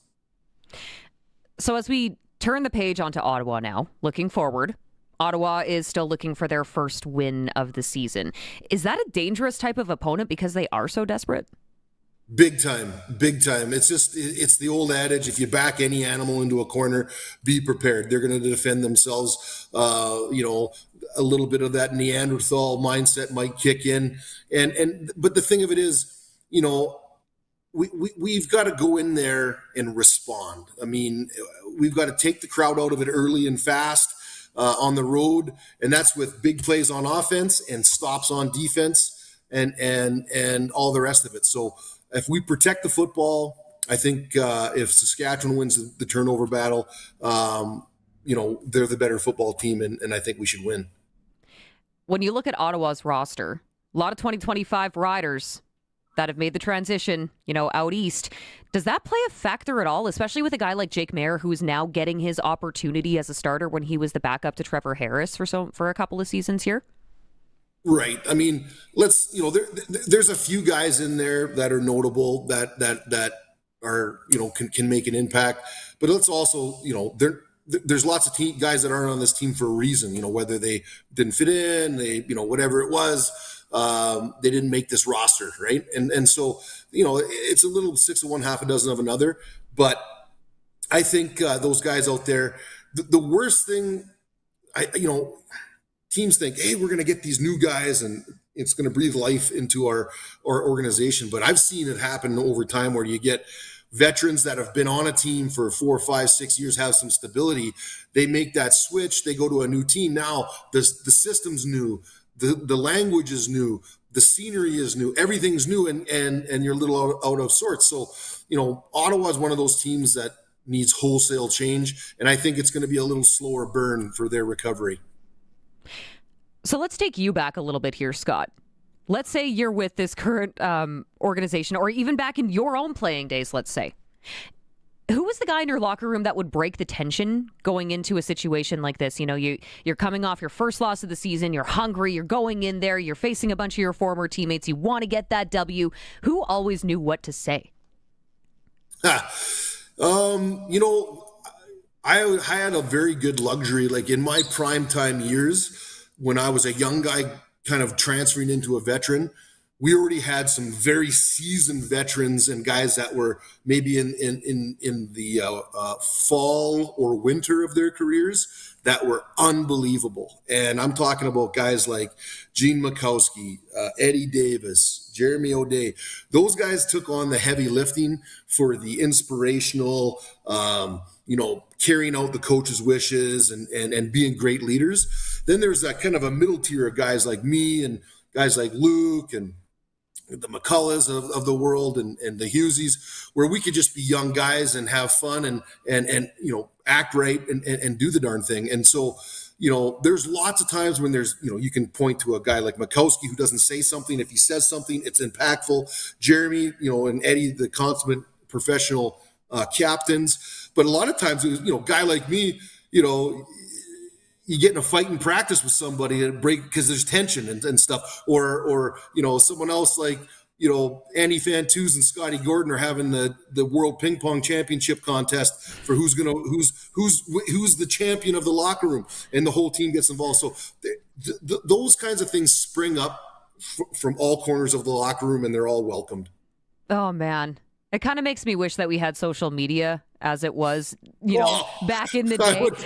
I would be in so much trouble. I would have been one of those early cancel guys because I would have went full sail early and hard. See, but you're just talking about ping pong championships. It's fine, right? We got a peek inside the Rider locker room nowadays. So you've been around the organization enough. There's an old sales guy up in the office named Kevin Clive. You remember old Cliver? Oh, yeah. So you talk about that, and then so the World Ping Pong Championship is being contested. We've got a belt. We've got everything going on. It's Scott Gordon. It's versus Andy Fantuz. Well, you want to talk about tension and breaking the tension and getting the guys riled up. Well, somebody streaked the ping pong game in nothing but his ankle tape in order to turn the tide for our friend Scott Gordon to win the championship. So, like I said, it's fun, it's exciting, and it happens from all corners of the locker room. Somebody. I'm never going to get that name out of you, am I? The best was when it happened. The best part was Clive was recording this whole thing, right? He's watching the thing, and then when the said pink blur of streaking happened, he did the TSN when he looks up into the upper bounds, and he's only got the upper lockers showing. So it was pretty divert. classic. It was the best. Maybe I can bribe him to get that name out of him one of these days. We'll see. Okay, I want to ask you real quick about our Sportscage CFL rankings. We have a new flight of these out, Scott. Power rankings have number 1 Montreal, Edmonton, all the way up to number 2. And then the Riders are tied for 3rd after just their first loss of the season. Do you agree with a little bit of the shakeup that we're seeing here? Or maybe call us out. Are we overreacting after 1 week of football? No, I think it's, early like this, it's fun. It's fun to watch, and it's fun to jockey, and things are going to shake out, once we get closer to mid-season. But I don't mind that. I mean, you look at, we're the defending champs. We got 1 loss. There's some undefeateds out there. I don't have a problem with the list right now. Okay, I like it. We have the stamp of approval from Scott Schultz. Even better. Let's talk quickly about the Elks, though. 3-0 to start the season. I think they're for real. No one was anticipating that they'd be off to this, hot start right now. Do you think they can maintain it? Like, how are you feeling about this organization as a whole right now? Yeah, in past years with guys like, who's the coach there? Chris Jones. Herky-jerky, up and down. You see what's happening now, new coach. They're starting to slowly climb back. They've got some leadership and a great quarterback out there, a guy that we've had some experience with. He seems to have leveled himself out a little bit as well. And so, yeah, I mean, I think the success they're having is warranted. And, the magic for everyone is like, hey, how can you maintain it? I mean, Father Time is undefeated, so let's see what happens and if they can stand up to the injury deluge that always hits every team as we approach midseason. And then one more quick one here, because I know I'm taking up far too much of your time already, and you're so gracious with your time, Scott.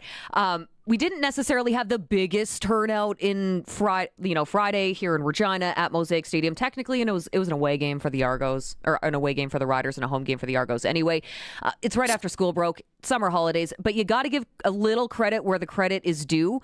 The Bombers with 16 straight sellouts. What is the recipe for success over there with their turnouts? Well, I think it's just, success breeds interest, right? And so we know how that goes. There's been such a drought for the Riders, up until that 2007, and then we get to 13, and then another huge drought, and then we get 2025. So I think, things are starting to come back around, and we've seen those ebbs and flows with attendance. But, I'm Winnipeg, very Winnipeg-ish, haven't had a lot of success until recently with their Grey Cup championships. So that's the injection that fan base needed to wake back up. And I think they're still in the early bits of that because, with the Riders, we've rolled that wave for quite a much longer time. But what I will say too is, like it or not, with technology, you named all the things that would keep people out of a physical place in the stands. But the game is evolving to that spot where, hey, if we can't make the game, we are going to get it on streaming, or we're gonna have an account that we log into or whatever. So, keep a tabs on that. Obviously, we'd love to have as many people out screaming and being a concern at the stadium. But I think the CFL is starting to grow, and it's the first 3-4 weeks have been very exciting. Well, and I don't know if you've had a chance to check it out yet, Scott, but the tailgating? Have you walked through there yet? Have you had a chance? I haven't. That's the one thing. I've been busy. The first game I couldn't get to it, but I definitely am going to waddle on down there and see what's doing. Waddle on down there. Come on. It's a very, very cool experience. You definitely need to check it out when you get an opportunity. And maybe we'll see you down there before a game. Is it as in the States? Not quite yet. Give it a couple years. It's only their first season. We're building. They do also have a beer garden in there. So you can walk through the tailgating, see a bunch of people, steal the dog or two, glizzy, whatever you want to call it, and then go grab yourself a beer. I love it. It's great. Sounds like my kind of pace. Well, maybe we'll catch you down there next Sunday, Scott. Very good. Awesome. I appreciate the time. As always, thanks for doing this. Beautiful. We'll talk to you guys soon. Thanks again. Sounds like a plan, buddy. Enjoy your 4th of July celebrations down in the States as well. Scott Schultz joining us for the midweek sound off, which is brought to you by Lakeview Insurance. Get a second opinion on your coverage with Scott Schultz and his team, protecting what you've built. It is also brought to you by Gentle Procedures and Revive Men's Health Clinic. Treatment for men's ED without pills, surgery, discreet and confidential. Visit revivemd.com. I should probably be able to speak and spell it out for you so you can get the website right. revivemd.com.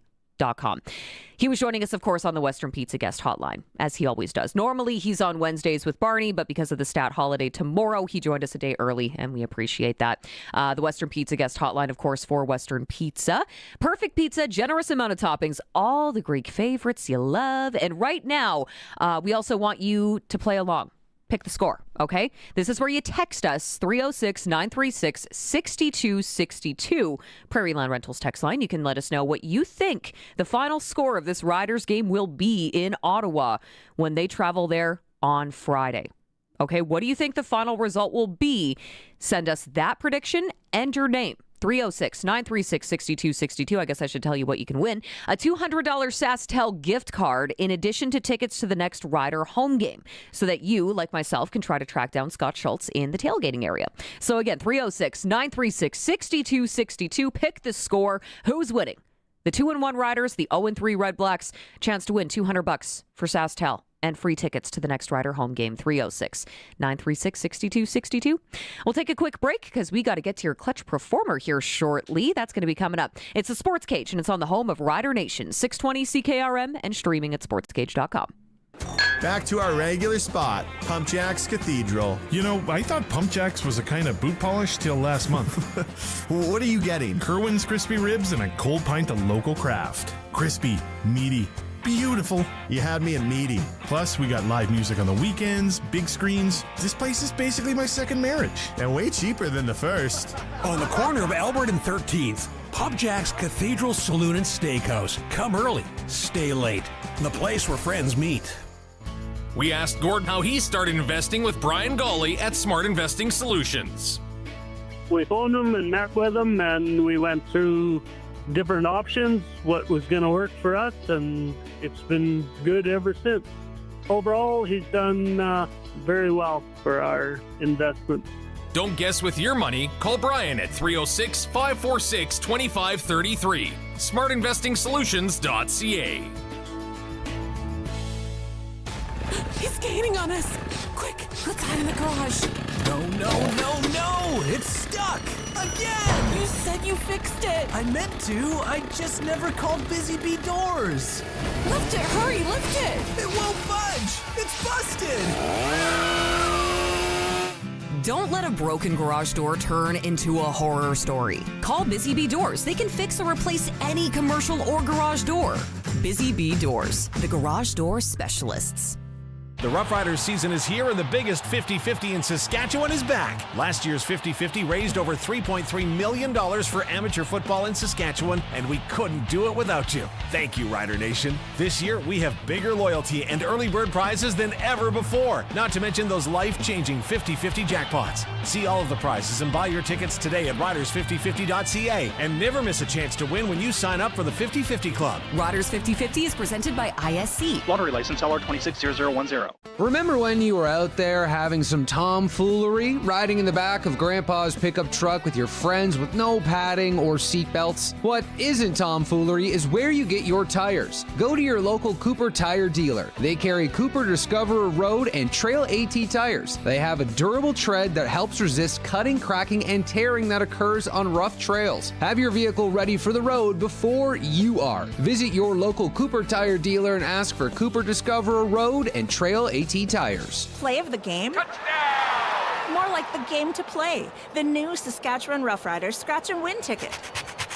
It's your chance to win 10 years of Rider season tickets, a premium suite for the home opener and the Labor Day Classic, and tons of Rider swag. Plus, 2 chances to win $75,000. Tickets available at your favorite lottery retailers. Proudly brought to you by Sask Lotteries, supporting sport, culture, and recreation across the province. Please play responsibly. The Sportscage Clutch Performer for Keln Solar. Thinking about saving money by using solar power? Keln Solar is a local family company that can put solar panels on your home, business, or farm. KelnSolar.com. We have a couple of clutches and a singular unclutch to get to today. Brought to you by Keln Solar, installing solar in residential and commercial buildings, 35 years and counting, local and trusted. Keln Solar. Visit KelnSolar.com. So my first one here, I don't like necessarily giving free plugs, but I feel like this one, they've earned it. Canadian Tire in Ottawa had some very special merchandise on the shelves. It says, okay, so if you aren't watching the stream right now, there's a bunch of Tkachuk jerseys. It looks like there's some other memorabilia like socks and chains and stuff like that. And the tag reads, unlike Brady, we are still committed to Ottawa. That's pretty clutch. It's pretty catty, but I still like it. Yeah, unlike Brady. And they have all these Tkachuk jerseys. They don't even have them on clearance? How did I just realize that? They should have really had those marked down. Whatever. The tag was good enough. Clutch. Our next clutch performer, Vladimir Guerrero Jr. Last night at Rogers Centre, it was, of course, his return to Rogers Centre. First time since joining the Mets after last season. So there was one moment at the beginning of the game. You can see Vladdy gesturing to his hat, telling Bo to take off his helmet and salute the crowd. And this was before his first at-bat at Rogers Centre yesterday, which was pretty cool. And you could just see Bo's big smiling face as he tips his cap to the crew at Rogers Centre and the entire crowd there. There was a couple of standing ovations for Bo last night. That was pretty cool to see. Sensational stuff. Clutch. I like to see it. I mean, as much as no one wanted to see Bichette go to New York, I mean, it is what it is. This is sports. These things happen. Players move. But it was pretty cool to see the two of them converse. By the way, I should also quickly mention here, Vladdy is apparently not playing in the second game against the Mets tonight due to back tightness. But we'll get to more of the updates that you need in the realm of sports with your ticker in just a little bit here. I do have another clutch, Curtis. Mm-hmm. And I want to give a tip of my own cap to the Mexican fans who really showed up and showed out for their team. They brought drums. They were setting off fireworks. They were honking car horns, all allegedly outside of Ecuador's team hotel because they wanted to keep the players awake all night. You could call that one clutch or unclutch, I guess, depending on who you're cheering for. You know what? As someone that's had a big game and wanted like a nice rest beforehand, and you just want somewhere nice to lay your head and get ready for a big game the next day, I'm going to say unclutch for that one. Like, disrespectful, man. Well, I mean, we'll see if it even bears any fruit tonight, because 7 o'clock local time, I do believe, is when we see those two teams go head-to-head in Ecuador and Mexico. So we'll see if it even made a difference or an impact. Here's the thing. These are professional football or soccer players or whatever you want to call them. They probably have earplugs. You're going to anticipate this if you're going to be traveling on the road, are you not? I don't know. You gave me a look like, no. Like, to be honest, I would say no, unless, like, how often do you hear of fans being disruptive? It happens from time to time. I mean, I just feel like when it comes to this level of sport, fans get pretty passionate. But we'll see if it has any impact. Again, Mexico, Ecuador, 7 o'clock tonight in the World Cup.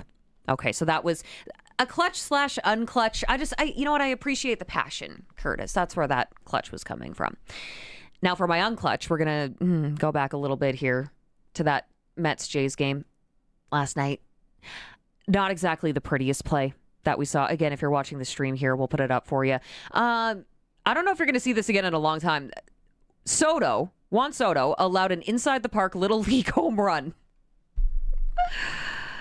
And it's so painful to watch. If you didn't see highlights of this, if you aren't watching the stream right now, essentially it was the most Bush League play that you could have had in the outfield. And again, it's easy for me to say. I was saying it to Scott Schultz earlier. It's easy for me to sit here and dust, crumbs off my chest on my couch as I'm watching. It's another thing to actually be in the outfield trying to catch that ball. Unclutch, though. Yeah, it's always a little bit painful to see those like bounces really, off his knee, the outfielder's knee, and painful to watch as a baseball fan. Unclutch. That's what we're gonna go with today. You have any to add? No. I'm just along for the ride today. I didn't bring anything additional for the show. I'm a team player. Unclutch. You know what? No, that is pretty clutch. You do enough for this show. We appreciate it. Backgammon. Which now I'm using liberally because someone texted in saying Barney always calls you backgammon, so now you're stuck with it. Yeah, I don't know if he always calls me it. He just like one day he's like, I'm going to call you backgammon. I say, oh, okay. It always started with when Colson and I were both doing the show. Call us CNC Music Factory? No, CNC Productions. Oh, how dare I. And then eventually it turned into the double C's. Mm-hmm. And then if you're Luke Mullender, C1 and C2. C1, C2. Mm-hmm. So we won't say who's C1 and who's C2. Not a competition, I guess. We're just co-workers. Yeah, no, we're all on the same team here. Those were your clutch performers brought to you by Keln Solar. They can help you with your livestock operations.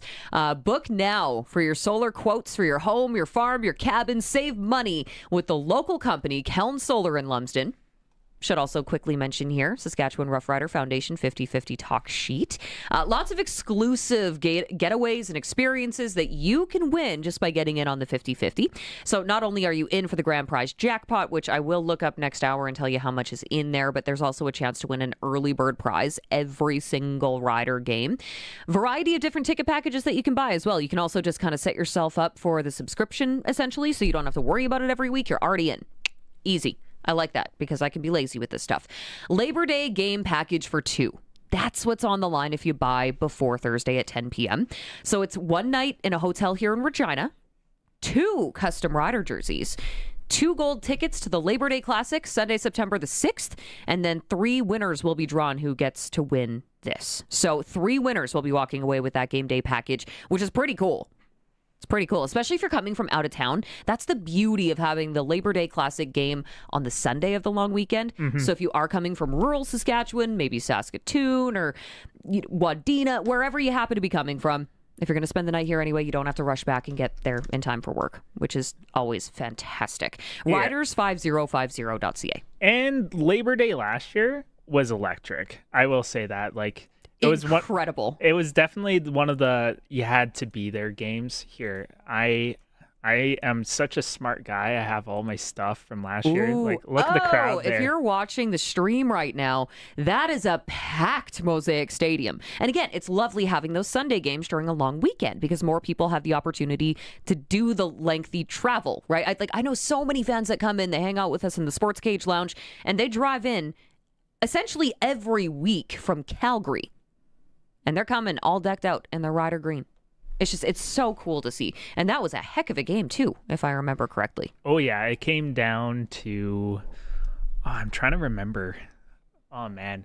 I have all the highlights here. I'm just going to read all the... What happened that game? Oh, that was the one that Mario Anderson had 2 touchdowns. It was his Alfred? debut. No, Anderson. Oh, it was Anderson. Yeah. He had 2 touchdowns in his debut. Oh, no, I'm thinking about that road game. Where Alfred had that huge return. Yeah, that was the Toronto game. Like that was one of the first weeks. Yeah, that was early on in the season. Oh, yeah. I will say, electric, incredible experience. If you have a chance to get tickets to the Labor Day Classic, do it. The Labor Day Classic, I remember. It was the pick 2 from Tavon Campbell to end things. Mm-hmm. It was the play. You suddenly just heard the whole stadium. How many yards was that? The pick 2? Yeah. It was the whole way. I think it was like 100 yards. I'm trying to remember just how many. Yeah, pick 2 reception, 112 yards.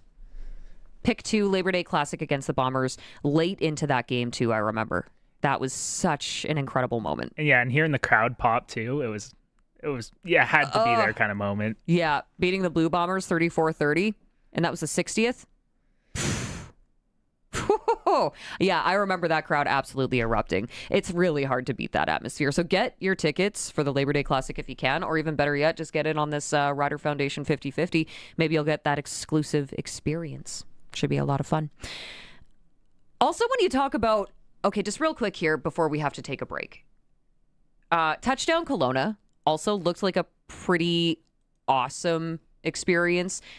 19,000 plus people in attendance for that, but not everybody was happy, Curtis. I don't know if you heard about this, but apparently some seniors, some of those who are a little bit older, they were raising concerns after being required to show identification before being served alcohol.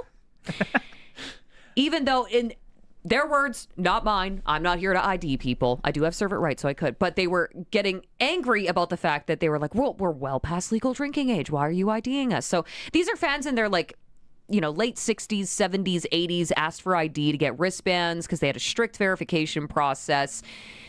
And they were complaining about it essentially online because they said it was unnecessary and frustrating. Yeah, a pro serve thing, it's interesting. Like, even if someone is very clearly over age, if... Isn't it 30? If you look under the age of 30, then you have to be identified? Yeah, but even if you sell someone alcohol without an ID, period, like if there's an inspection that comes in, like you can lose your liquor license, even if clearly there's like gray hair, old enough to drink. So I don't really... I try not to judge people. Sympathy. Yeah, for doing their jobs. Like, zero sympathy. If it's my livelihood on the line, like I'm gonna do what I need to do. You know. Not to mention, you're also looking at this facility that normally doesn't house this many people. How many people do they typically have in that venue? It's only a couple thousand, if I remember correctly. They had to put in a bunch of extra seating and stands and infrastructure, and you have a lot of people there who have invested a ton of money, and the last thing they want to do is get sued because you served alcohol to someone who you didn't identify. You didn't identify. Yeah, it's a 100% liability thing. To get the band, you have to get an ID. The band means your ID's been checked. It's not an age thing. It's just a checking an ID thing. And honestly, I'm at that point in my life where I'll admit it. I'm in my 30s, low 30s. We don't need to get specific about how old. But when I get carded, I take it as a compliment. Anytime I get ID'd, I find myself thanking the person. Oh, I look under the age of 35. Thank you so much. I felt that it was probably a couple months ago, but I got ID'd and I was like, oh, I'm kind of happy I got ID'd because the last handful of times I went, I wasn't getting ID'd anymore. And I was like, oh no. Can people just like see the lifeless eyes and just like how like life is just like sucked all the joy out, and it's like, oh, this guy doesn't need to get Curtis, ID. I'm not saying that you look old or anything, but I am saying radio can suck the life out of you, so be careful. Happens. That's just showbiz, baby. Oh, jazz hands. Oh, put away the jazz hands. Put away the jazz hands. Maybe we'll get to a little bit more of that Rider audio here in just a bit. But I should also clarify the biggest first world problem, but the people have spoken, and apparently for the second game in Kelowna, they will now only be worrying about identifying people who look under the age of 35. So the club apologized for the inconvenience and says it will continue, quote, refining operations based on the fan experience. If that's the biggest issue that you have, you're fine. Inconvenience, pulling out your wallet and showing your ID. Like, most people have their driver's license on them. Like, you telling me you drove here or whatever and you didn't even bring your license? Or what? Or if you took an Uber, you're being responsible if you're drinking, yes, of course. Yes, absolutely. But be responsible if you're going to dabble. Make sure you're responsible. Glenn did just say on the YouTube feed, they were complaining on the landline, so we're only hearing about it now. Messenger pigeon every once in a while, too. Yeah, carrier pigeon. You got it. You got it. Okay, let's take a quick break. Let's come back. Let's get more updates from Rider practice earlier today, and then we'll have that sports ticker, plus an update from Flowing Springs before we get to your news at 5 o'clock. So let's take a quick break, Curtis. We'll be right back. This is 620 CKRM and streaming at sportscage.com.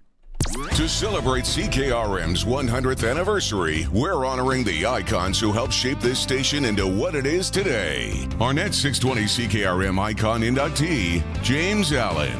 Here's a James Allen behind the mic moment with James' daughter, Bobby Allen.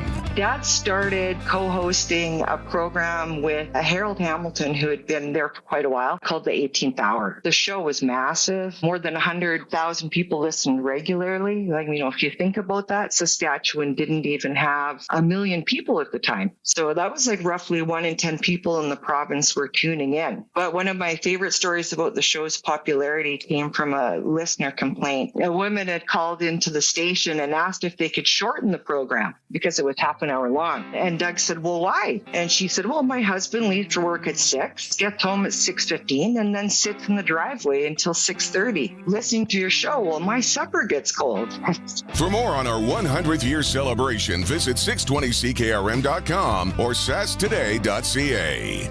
For 70 years, Freeze Tallman has been more than a building supplier. It's been part of the community. Family owned since 1956, Freeze Tallman is proud to grow alongside the families, builders, and businesses they serve. This milestone is about more than time. It's about trust, hard work, and relationships built to last.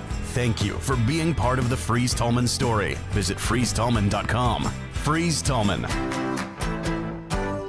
Locally owned, family grown, rooted in our community for 70 years. The auction calendar is stacked at Ritchie Brothers, and an exciting Regina auction is happening September 25th. Visit the Ritchie Brothers website or Regina location to view a wide variety of used heavy equipment from top brand manufacturers. You won't want to miss this great opportunity. Head to rbauction.com/Regina to sign up and be ready for the auction. Again, that's rbauction.com/Regina. The Roughriders season is here, and the biggest 50-50 in Saskatchewan is back. Last year's 50-50 raised over $3.3 million for amateur football in Saskatchewan, and we couldn't do it without you. Thank you, Rider Nation. This year, we have bigger loyalty and early bird prizes than ever before, not to mention those life-changing 50-50 jackpots. See all of the prizes and buy your tickets today at riders5050.ca, and never miss a chance to win when you sign up for the 50-50 Club. Riders 50-50 is presented by ISC. Lottery license LR260010. House, cabin, office, home gym. If it has a floor, Flooring Superstore probably has something for it. Need carpet, laminate, hardwood, outdoor synthetic grass, rubber flooring for your gym? Yeah, they pretty much have it all. And if you're a do-it-yourselfer working on a small project, check out their cash and carry department for deeply discounted prices. So whether you're renovating a boardroom or covering that mystery floor in the basement, think Super. Flooring Superstore. Quality floor. Over 20 years serving Regina and area. FlooringSuperstoreRegina.ca. You just played 4 quarters of football. You got hit by guys built like farm equipment. And now you're thinking about a little celery stick and a protein shake? Come on, this is a job for Western Pizza. Load up with pepperoni, ham, bacon, melty cheese, maybe some ribs, lasagna, or souvlaki on the side. You put in the work, now eat like you mean it. And get it hot and get it fast, Western Pizza. It's time for the Sports Ticker, brought to you by Extreme Hockey and Sport is the home of the price match guarantee. 1425 McIntyre Street, the Cooperator Center, Moose Jaw Temple Garden Center, and online at extremehockey.net. Western Canadian Baseball League action, the Weyburn Beavers at Energy City Cactus Rats. You got the Brooks Bombers taking on the Saskatoon Berries up in the Bridge City. Medicine Hat Mavericks in Moose Jaw taking on the Miller Express. The Red Sox are off tonight. They do have a doubleheader for Canada Day tomorrow. First game at 2, second game at 5 p.m. against the Swift Current 57s. Canadian Elite Basketball League, you got the Saskatoon Mambas in Winnipeg taking on the Sea Bears. Major League Baseball action, the Jays taking on the Mets in the second round of this set just after 5 o'clock. They will have first pitch. It's Gosman versus McLean. And of course, Vladdy is dealing with back tightness, so he will not be starting tonight. World Cup of Soccer, Canada versus Morocco, Saturday in Houston in the round of 16. Right now we got, France is up 3-0 against Sweden. Okay, so we'll keep you posted on that one. And then Mexico, Ecuador tonight at 7 o'clock. It looks like Kawhi Leonard is coming back to Canada as well. Toronto Raptors, Los Angeles Clippers reportedly closing in on a blockbuster deal that would send Kawhi Leonard back to Toronto in exchange for Brandon Ingram, Grady Dick, 2 first-round picks, 1 pick swap, and 2 second-round picks. That is a look at your sports ticker, which is brought to you by Extreme Hockey and Sport. Tuesday edition of the Sports Cage for Sask Lotteries, bringing communities together. Sask Lottery Products Fund over 12,000 sports culture and recreation groups across Saskatchewan. We're going to check in with Flowing Springs here in just a little bit. First, we got to talk a little Riders. A little bit of an update here from our very own Dave Thomas, who was at practice earlier today at Mosaic Stadium. Receivers Sam Emelis, Kean Schaefer-Baker, Del Duncan Busby all back on the practice field today. Ali Saad did leave practice early after tweaking his calf from the sounds of things. Delan Jete and Ryder Varga also practicing as part of their ramp-up to coming off of the 6-game injured list. Now, as we take a little bit of a step back and look at the loss to the Toronto Argonauts at Mosaic Stadium this past Friday and starting to be, a little bit, starting to prepare just a little bit for this game in Ottawa on Friday afternoon. Kickoff is at 5:30. We did have a chance to catch up with Mike Rose, talking specifically about the defense and shuffling players in and out, preparing for this Red Blacks roster. Mike Rose, I know that it rained a lot in Regina this weekend, but please tell Rider Nation the sky isn't falling after what happened against Toronto on Friday. I mean, we lost 6 games last year. We still won championships, so I know it shouldn't be a problem. Tell me about that game and your takeaways. Before we get into your individual effort, tell me about what you saw from your defense. I mean, there were some positives, more negative than positive, you could say. But we just got to work better as a unit. So tell me a little bit how that work comes about as a unit. Is that chemistry? Is that just practice? Is it time? How do you accelerate it if you need to accelerate it? I mean, it's hard to win in football when you got guys in and out the roster, and it's, you feel for those guys who show up on Tuesday and got to play on Saturday and Friday, right? So, there's a give and take. So obviously you want to build on some positives. What positives did you see that you can take away to build the foundation and start rising it again? Jalen Pate was a positive. He was a boom for the D-line. Came in, played well. Ali showed up again, which is something we need, from the Canadian. So it's good to have those young guys really pushing forward. Your 2 sacks, what did you see from your effort? I'm just a guy. You're just a guy, but you were a guy that was getting some pressure on Chad Kelly that threw him off his mark, which I know was talked about a lot leading in. When you see that, how can you repeat that? I think I just got to keep pushing. Like the goal, you can't get complacent. Every game's different, and you just got to keep pushing. Going into last year, a lot was made about familiarity in the locker room, knowing what each other was going to do. This time, there's a lot of familiarity with the opponent, them knowing what you're going to do and you knowing what them going to do. Is there any advantage? Can you overplay that aspect at all? See a little, see a lot, right? And all that means is if you know too much, you might do too much. All you need to do is focus on your keys and make your plays, and we'll be fine. Sometimes I know Luke Mullender often talks about the things that he spots pre-snap. Those are the reads. Those are the tells that he's looking at. Can you try to adjust those, or do you have to trust them? How do you, I guess, go ahead and tackle that challenge? I mean, if we're all wrong, we're all right. Yeah. That's right. So essentially, if we're all doing the same thing, all striving to be where we're supposed to be, we could do the wrong thing. As long as we're all doing it together, we'll probably end up right.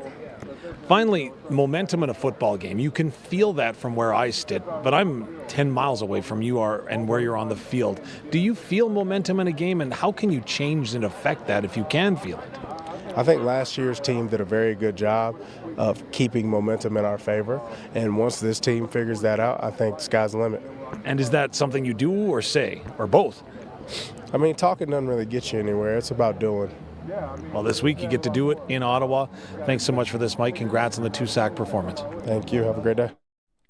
That is our very own Dave Thomas, voice of your Saskatchewan Roughriders, catching up with Mike Rose ahead of this contest in Ottawa this Friday, 5:30. We'll have all the pregame show coverage for you, as always, 620 CKRM and sportscage.com starting at 2:30. But right now it's time to head out on the Western Pizza Guest Hotline, get our next guest here on the phone from Flowing Springs, Brian Raymond. Thanks for taking the time, Brian. Oh, you're very welcome. It's good to talk to you. Well, it's nice to officially get you on the phone here. You and I haven't had the opportunity to catch up before, and I have so many questions, but I know we only have so much time. Brian, let's start here. I'm not the best golfer. Why is Flowing Springs a good place for me to start, and do you have lessons? We offer lessons. We also offer a fantastic driving range where folks can come out, and this is where the real learning takes place. When people get to the problem with playing on a golf course, if you haven't had a lot of experience, is you don't get to repeat those shots. You have to move on to the next shot. Whereas on the driving range, you can hit a bad shot and then do it over and over and over until you get it right in your own mind.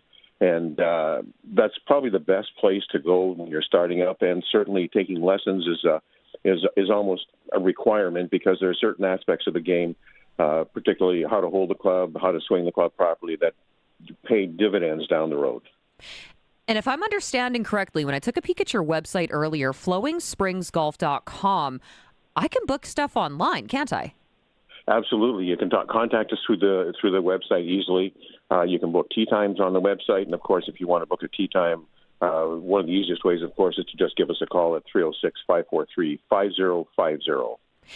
Now, one more question here that I do have to ask you, Brian. I know you're only about 15 minutes outside of Regina, but from what I've been told by people who frequent the golf course, it kind of feels like you're leaving the whole city behind. Is that kind of the major part of the appeal? Well, there's no question. It's a very quiet place. There's no distractions like traffic or anything like that. It's one of the key things about our golf course is when you can't see it from the road because we're in a valley. There's a creek that runs through our golf course, and it plays an integral part into the way the golf course is played. But it's truly not your typical prairie golf course. It's got lots of elevation changes because it's in a valley, and it's very quiet. Lots of wildlife. It's very nice, quiet place to play. Ooh, sounds like a pretty good way to spend Canada Day. Are you guys still taking tee times for tomorrow? We are taking tee times for tomorrow and for the week. We book us 7 days in advance. So for those who don't know, you have 7 days to book your tee time with us. And, yeah, absolutely. We'll be open tomorrow, and we're looking forward to a busy day. Oh, love that. Okay, book your tee time, book your golf lessons. Maybe I'll see you out there and you can make fun of me as I do my best to learn. Thank you so much for this. flowingspringsgolf.com. Again, Brian Raymond, great to have you on the line. That's my pleasure. Well, thank you so much. We'll catch up with Brian again here on the Sports Cage as the week progresses. We do need to take a quick break, though, because we got to get into your news. And then Glenn Suter is going to be coming up on the other side of 5 o'clock. So hang tight for that, okay? It's the Sports Cage. It's on the home of local sports, 620 CKRM, and streaming at sportscage.com. You know that Extreme Hockey and Sport has everything you need for hockey, but warmer weather has them thinking baseball. Be all set for the ball diamond with team kits, bats, gloves, accessories, and training products all in stock. And let's not forget about lacrosse. Don't let spring throw you a curveball. Be ready with Extreme Hockey and Sport, locally owned, community-focused, 1425 McIntyre Street at the Cooperator Center, now in Moose Jaw, and online at extremehockey.net. The Roughriders season is here, and the biggest 50-50 in Saskatchewan is back. Last year's 50-50 raised over $3.3 million for amateur football in Saskatchewan, and we couldn't do it without you. Thank you, Rider Nation. This year, we have bigger loyalty and early bird prizes than ever before, not to mention those life-changing 50-50 jackpots. See all of the prizes and buy your tickets today at riders5050.ca, and never miss a chance to win when you sign up for the 50-50 Club. Riders 50-50 is presented by ISC. Lottery license LR260010. Hello? What's your favorite garage door specialist? What? You like scary movies? Because I've seen what happens when you ignore that grinding noise. But it's just a little squeak. That's what they all say. Until the door won't open. Or worse, won't close. So call Busy Bee Doors. Well, why didn't you just lead with that? Jeez. Call Busy Bee Doors. They can fix or replace any commercial or garage door. It's a real scream. Busy Bee Doors, the garage door specialists. Get it hot, get it fast. Western Pizza. Hey, it's your stomach. We need to talk. What are you doing to me here? Another sad little salad? I like eating healthy as much as the next stomach, but sometimes I want to live. Load me up with a Western pizza, pepperoni, ham, bacon, melty cheese. Now we're talking. And maybe some ribs, lasagna, or souvlaki on the side. Treat me like a respected stomach. Western Pizza. Dine in or take out today. And get it hot, get it fast. Western Pizza. This is 620 CKRM, a Harvard media station. Available everywhere in high-res audio with the CKRM app. The news is brought to you by Crestview Chrysler Dodge Jeep Ram, home of Saskatchewan's biggest selection of Ram trucks and Jeeps. CrestviewChrysler.ca. Good afternoon. I'm Ryan Young from the SaskToday.ca newsroom with 620 CKRM News. A Pelly family is counting blessings after a tornado narrowly missed their home Sunday evening. Randy Finney was in his garage with his family when he saw the winds pick up. He ushered his wife and 2 children into the basement to wait out the storm. Finney says the funnel cloud caused major property damage. The tornado came through there, came through here, and straight through here. Just missed the house. Just missed the house, 20 feet. More rain fell yesterday as a landlord used heavy equipment to clear the yard. After nearly a year of consulting with Saskatchewan residents, the provincial NDP released the interim findings from its Your Care, Your Say healthcare consultation. Shadow Minister for Rural and Remote Health Jared Clark was in Yorkton to discuss the report, which summarizes feedback gathered from thousands of residents, healthcare workers, and community leaders. There's 6 themes within the document of how healthcare is failing, but also you'll find 5 guiding principles about how a Carla Beck government, if elected in 2028, would work to fix and build healthcare in the province so everyone has access to the care that they need. The interim report is available online at yourcareyoursay.ca, where Saskatchewan residents can also submit feedback before the party releases its full healthcare plan. The Saskatchewan government is ending its last budget with a $947 million deficit. The province posted the figure today in the 2025-26 public accounts. Saskatchewan had initially projected a $12 million surplus that year, but higher costs in healthcare and other areas pushed the province into the red. Finance Minister Jim Ryder says he plans to work on reducing expenses while providing affordability relief. The Regina Police Service is warning the public to watch for scam text messages about unpaid traffic citations. Police say the messages often claim you owe money or face a court appearance and include a link asking you to take action. Officers advise people not to click the link or share personal information. Anyone who believes they have been targeted should contact Regina Police immediately. And Government House in Regina will host the Lieutenant Governor's Free Canada Day celebration tomorrow from 1 to 4 p.m. The event includes live performances and music. Lieutenant Governor Bernadette McIntyre hopes people can join once again this year. Last year was my first Canada Day as Lieutenant Governor at Government House, and so it was wonderful. The families, the children, the new Canadians. It's just a really wholesome family afternoon. Families can also enjoy face painting, science shows, and museum exhibits. Organizers say the event will proceed rain or shine. And that's 620 CKRM News. Read more stories from around your community and around the province at sasktoday.ca and 620ckrm.com. And now your summer savings report for Crestview Chrysler in Regina. Current conditions include no-charge diesels on select Ram trucks, kicking off a powerful month of savings here in Regina, and adventure seekers can get into a brand new Jeep Cherokee with payments starting at just $279 bi-weekly plus tax. Forecast models are calling for heavy discounts, low finance rates, and serious trade values, all expected to continue throughout the entire month. This has been your summer savings report for Crestview Chrysler Dodge Jeep Ram in Regina. Weather for next-gen coatings, spray coatings for truck bed liners, rocker panels, and more. Same company, new name, 1865 McCarra Street, Regina. And Kevin's Marine. Make the most of summer with a boat or pontoon from Kevin's Marine in Fort Capel. kevinsmarine.com. The weather for tonight, a 30% chance of isolated showers and a low of 12 degrees. Tomorrow on Canada Day, partly to mostly cloudy with a 30% chance of isolated showers, the high 21. Thursday is partly sunny with a 40% chance of showers light, a high of 25 degrees. Friday, a partly sunny sky and 26. And Saturday, sunshine with a high of 25. For more local news that matters to you, subscribe to the daily newsletter at sasktoday.ca.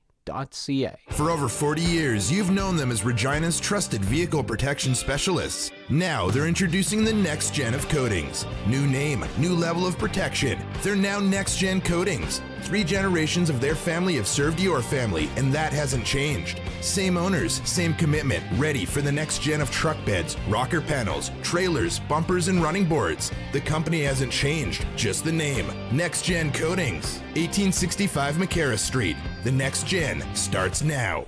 This is the year to own the boat of your dreams. At Kevin's Marine, discover legendary Lund boats, built for a lifetime of serious fishing and family fun. Stretch out and relax, or enjoy the day with family on a brand new pontoon from Bentley or Crest, or make a splash in a 4-wind sport boat, all powered by trusted Mercury 4-stroke motors. Right now, get manufacturer rebates, dealer discounts, and low payment financing. Make decking easy with Shoremaster aluminum docks and lifts. Visit Kevin's Marine in Fort Capel or kevinsmarine.com. Broadcasting from Century Studios in downtown Regina, Harvard Media presents The Sports Cage, where Saskatchewan comes to talk local sports. Brought to you by Sask Lotteries, bringing communities together. Sask Lottery products fund over 12,000 sports, culture, and recreation groups across Saskatchewan.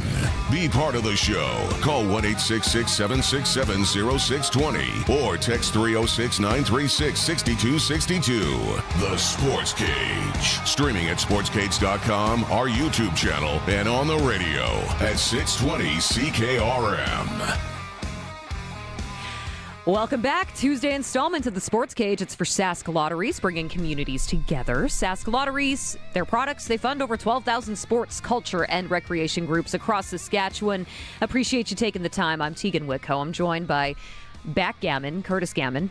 He's our producer. He's keeping us on the air, 620 CKRM. He's shaking his head at me so hard right now. You know what? Someone on the text line told me that was your nickname. I'm not shaking my head hard. It was like hard enough, Curtis. It was like a mild shake. It was just like a... Coming from the guy who was given jazz hands off the start of the show. Big jazz hands guy. Well, okay. It wasn't on my bingo list for Mace to mention jazz hands and you never know any what's kind of presser. Going to come out of his mouth, though. I mean that in the nicest way possible. Actually, you do. You know, like you could probably put a bingo sheet together of those pressers. When he says we got to be on... Are you suggesting a Sports Cage bingo sheet? We should make of what one. He says in the post-game show? Yeah. We got to be on our P's and Q's is definitely on the list. Okay.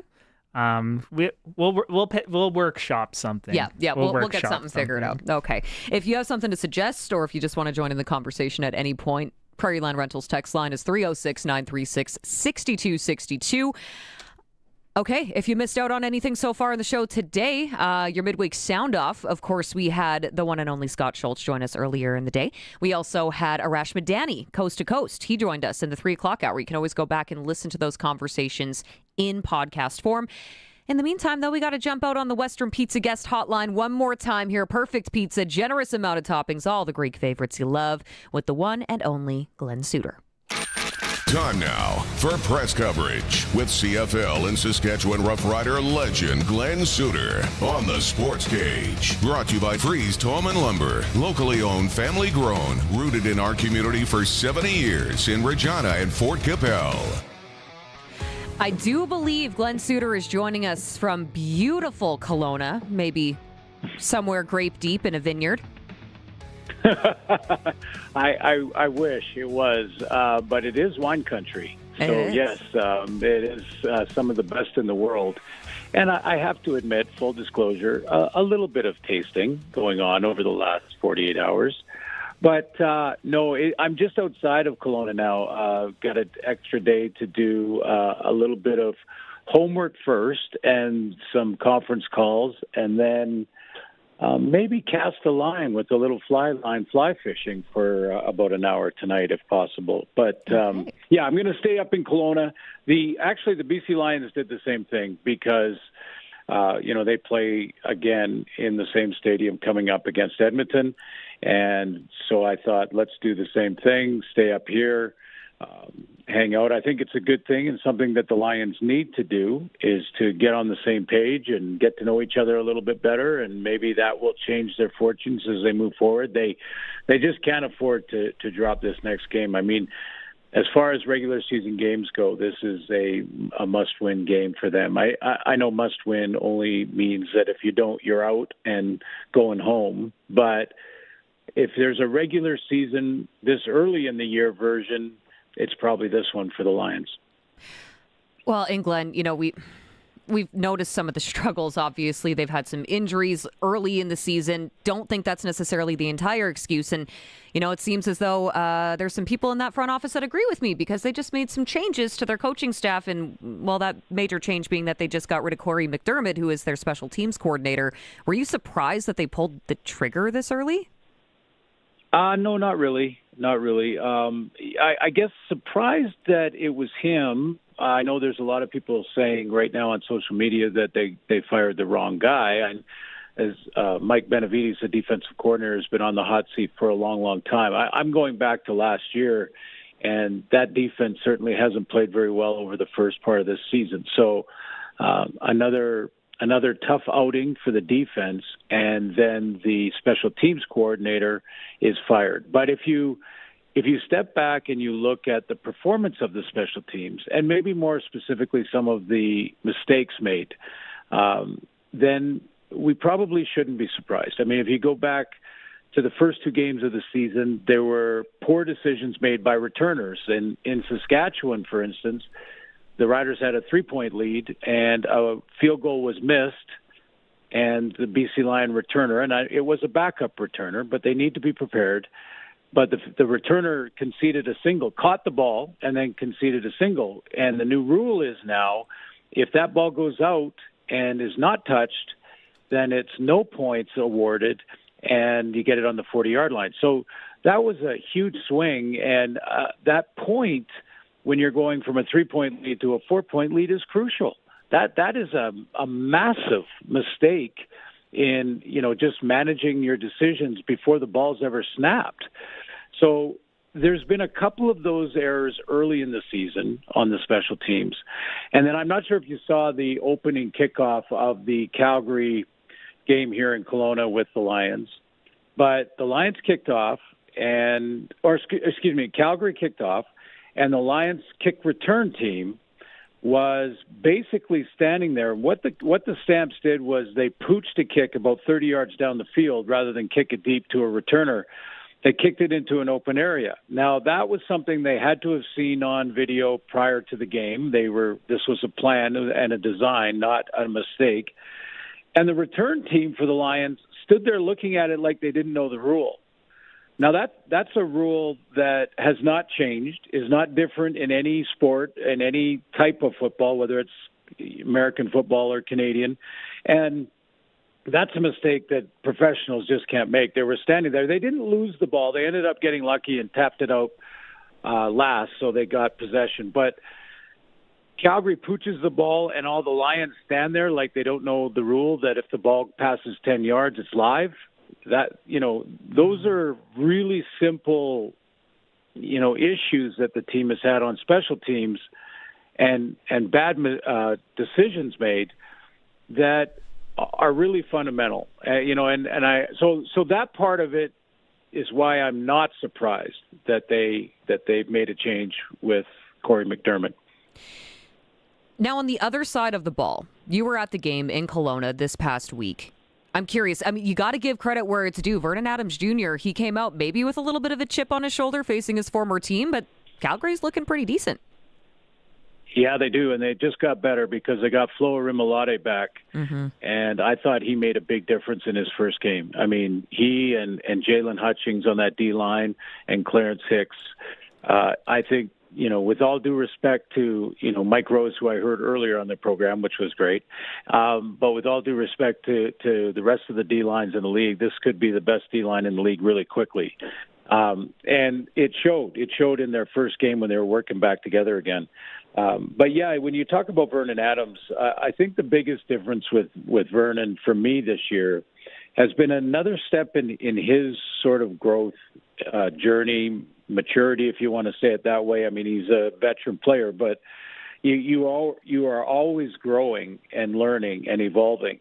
And I think the difference for me with Vernon Adams right now is we see the slinging it down the field, the big plays that he loves to make. He's more patient at times now. I think he's making better decisions when he's running with the ball as far as hook sliding or getting out of bounds early so he doesn't take unnecessary hits.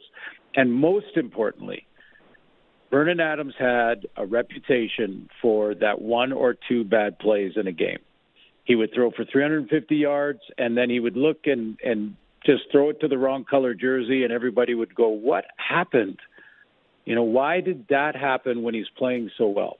And I think now, if you go back to last year, Vernon Adams has not thrown an interception in 155 attempts or something like that. I'm not sure if that's the exact number, but it's been 4 games this year, a couple games last year. He hasn't thrown a pick. So not only is he, making sounder decisions, understanding when it's time to manage a game and not having to push the whole issue and try to maybe force the ball because you're chasing the score or you're behind or whatever. And now he's making those good decisions and avoiding the big mistake. And I just think that's a whole new step in Vernon Adams' development and evolution. And he looks really good. He's under control, composed, and yeah, I bet there was a little of that chip that you talked about, because I'm not sure players that get cut or traded from their teams ever lose that chip on their shoulder when they're playing their old teammates. And that could be a dangerous thing in a 9-team league. Yeah, exactly, because you see them 3 or 4 times. Yeah. Well, Glenn, let's shift over to the Riders here quickly. It's inevitable. No team is going to go undefeated all season. The Riders dropped their first one of 2026. Did that game change your opinion of Saskatchewan at all, or was it simply just maybe exposing some injuries or some things that would inevitably catch up with them? No, it didn't at all. I mean, Trevor Harris threw for 400 yards. Yeah. I think you'd take that any time, or we all would if you're a Rider fan. I didn't think it was a reflection of any area of concern or anything like that. I mean, yeah, injuries you're always worried about that, but I think, as Trevor Harris has mentioned this week to the media, that this is not something they're not used to. If they're without a Sam Emlis or Schaefer Baker or whomever it might be, they're quite used to having the next guy step up and be an important part of the offense. And so this is not like, what do we do now? And I think I'm quoting Harris there. No, not what do we do now, but let's just keep moving and get better, and we'll figure out why we lost and try to not make the same mistakes. But I thought in that game that it was maybe the best game. You go back to Chad Kelly's, the end of his kind of run before his injury, and take half of that season and the first couple of games this season. I thought the Rider game was his best game of all of those. And I say that not because of his arm talent. His arm talent has always been there, and he's many times thrown for a lot of yards in games, and some of the throws he makes are, just big-time throws into tight windows or real accurate throws when he's on the run, things like that. So the arm talent has never been a concern or question mark. But what I saw in that Rider game was when something did go bad, his body language changed. And I don't know if it's because he's talked to his head coach or he's just aware of it now more, or he's making adjustments. Not sure. We'd have to talk to him about that. But I just saw a kind of a different guy, more composed quarterback, a guy who wasn't by his body language trying to point the finger in any way. He didn't get any scuffles with his head coach or arguments. If something went wrong, he went to the sideline, looked at the tablet, got ready, and went back and played and made some good throws. So I think when he does that, he is one of the top players in the league. My only question with him has always been, can he keep that other side of him in check? And what I mean by that is just the guy that might react when things aren't going well. So, I thought it was Chad Kelly's maybe his best game in a while, and it was a game that they earned the win, and Saskatchewan drops that one, makes some adjustments, and goes into Ottawa this week. To circle back to your stat with Vernon Adams, I went and got it. It was 178 consecutive passes without throwing a pick. There you go. Very impressive stuff. Yeah. Thank you, Curtis. I appreciate that. Yeah, You can call him backgammon. Yeah. Circle backgammon. Takes a while to get those stats. That's remarkable. I mean, in this game, when you think of a ball being tipped at the line of scrimmage or batted in the air by a linebacker, so many things can happen, and to be that accurate and avoid that big mistake for that long is really saying something. I think there's just another small step forward for Vernon Adams, which if that defense is what I think it can become, and Vernon Adams and Dedrick Mills are working together with a balanced offense, that's going to be a very difficult team the rest of the way. Calgary is going to be a really fun team to watch this season. Chad Kelly has already been quite a bit of fun to watch this season. I mean, unless you're a Rider fan, you did not want to see that loss last week. But a lot of people also, there's been a lot of chatter about the decision to put Samuel Emelis back there to return punts. After stepping in for an injured James Letcher Jr., and then, of course, Sam Emelis jumps in there, and then he gets injured. You know, Corey Mace, he backed up his decision-making on that call, and he does not regret it whatsoever. In your philosophy, when you have your highest-paid receiver going back there returning punts, do you think that was the right call, ultimately? Yeah, and let me explain my angle here, and that is that there's a bunch of aspects of this. First of all, the rosters are small, so there's not 75 guys there. They're not complete special team players with backups for the special team players. The starting receivers, the starting DBs have to play on the special teams. They have to be backups to special teams players, and so basically the roster restriction dictates that a Sam Emelis or a Schaefer Baker or whoever has to do that. Now, the other thing is, I think when people are upset because he's a top-paid receiver and you're putting him in harm's way, there are receivers covering punts. There are, the starting DBs and corners that you can't afford to lose that are on punt return and punt cover teams or kickoff cover teams. So, again, with a small roster, your star players across the board on offense and defense have to play on special teams. And with special teams being a third of our game, it's different in the States, but a third of our game, those plays are important. A big return changes a game. A good cover team can change a game and pin a team deep. All of those things really matter in a big way. So coaches in general forever have been reluctant to put a guy who they may not think is ready, a guy out of camp that's a young player, say a young receiver. They're more reluctant to put them on a special teams assignment because special teams are so important in our game. Mm-hmm. And maybe the third thing for the fans that were really angry, I would say that let's not take for granted how the skill that is necessary to return a punt. There's tremendous skill that's necessary there. I mean, first of all, just catching the ball in the air. I mean, have you ever seen you probably have, Tegan, you ever see the halftime where they'll bring a fan out of the stands and the fan gets $100 or whatever if they catch a punt? Oh, yeah. You know what I mean? It's humbling. And you watch. Yeah, they're stumbling around and they're nowhere near it, or it hits them and bounces. So, and yes, these guys are pro athletes. I'm not comparing to a fan out of the stands. I just mean there's a great skill set necessary to being a punt returner. It's not just throw anybody in there and we'll be okay, because it's very tough to track a punt, make the catch, keep your head up, know you're going to get blasted in about 5 seconds after you catch it.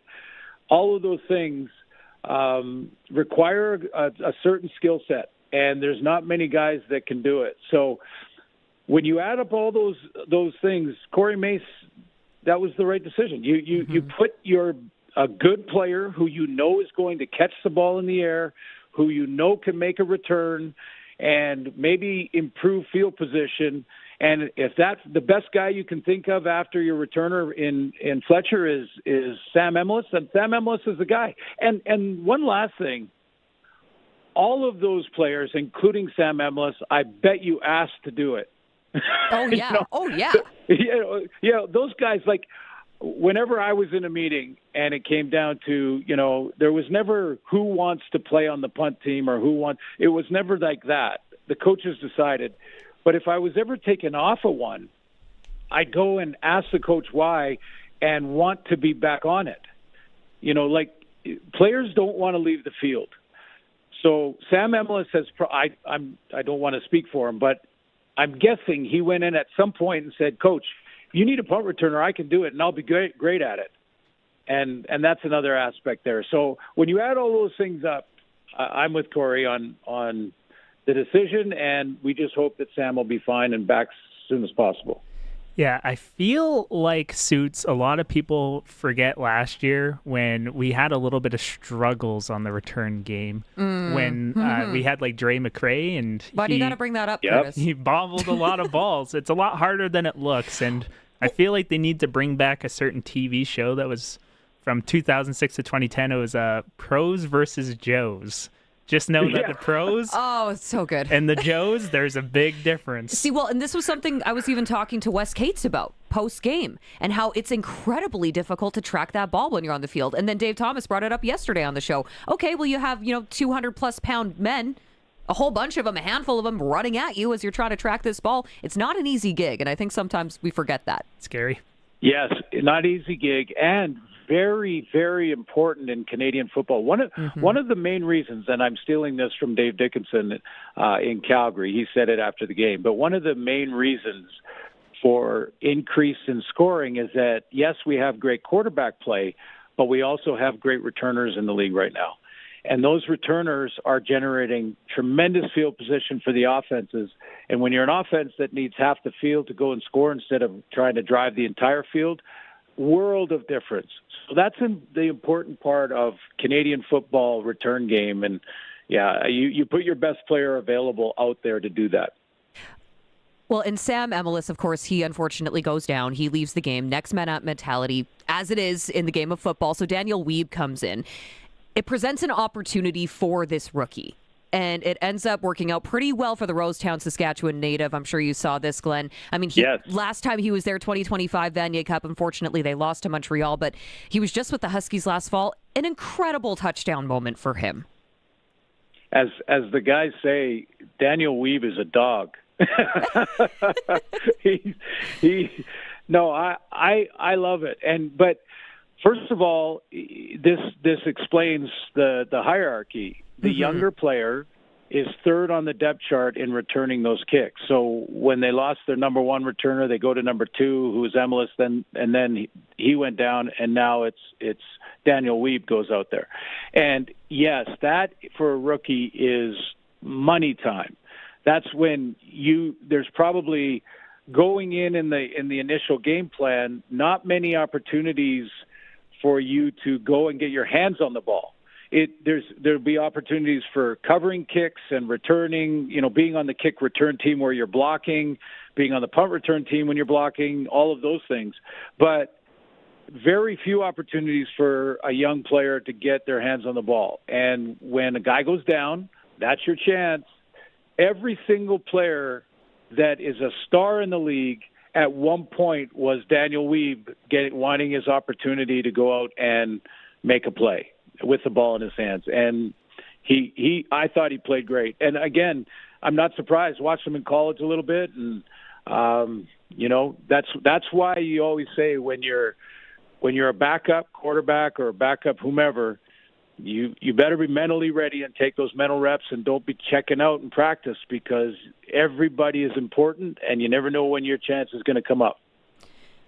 Now looking ahead a little bit here, Glenn, I know we're running out of time here, but as we turn to Ottawa for the Saskatchewan Roughriders on the road this week, sure, the Red Blacks are 0-3, and last I checked, Eugene Lewis is still out, but desperate teams can sometimes be a bit dangerous.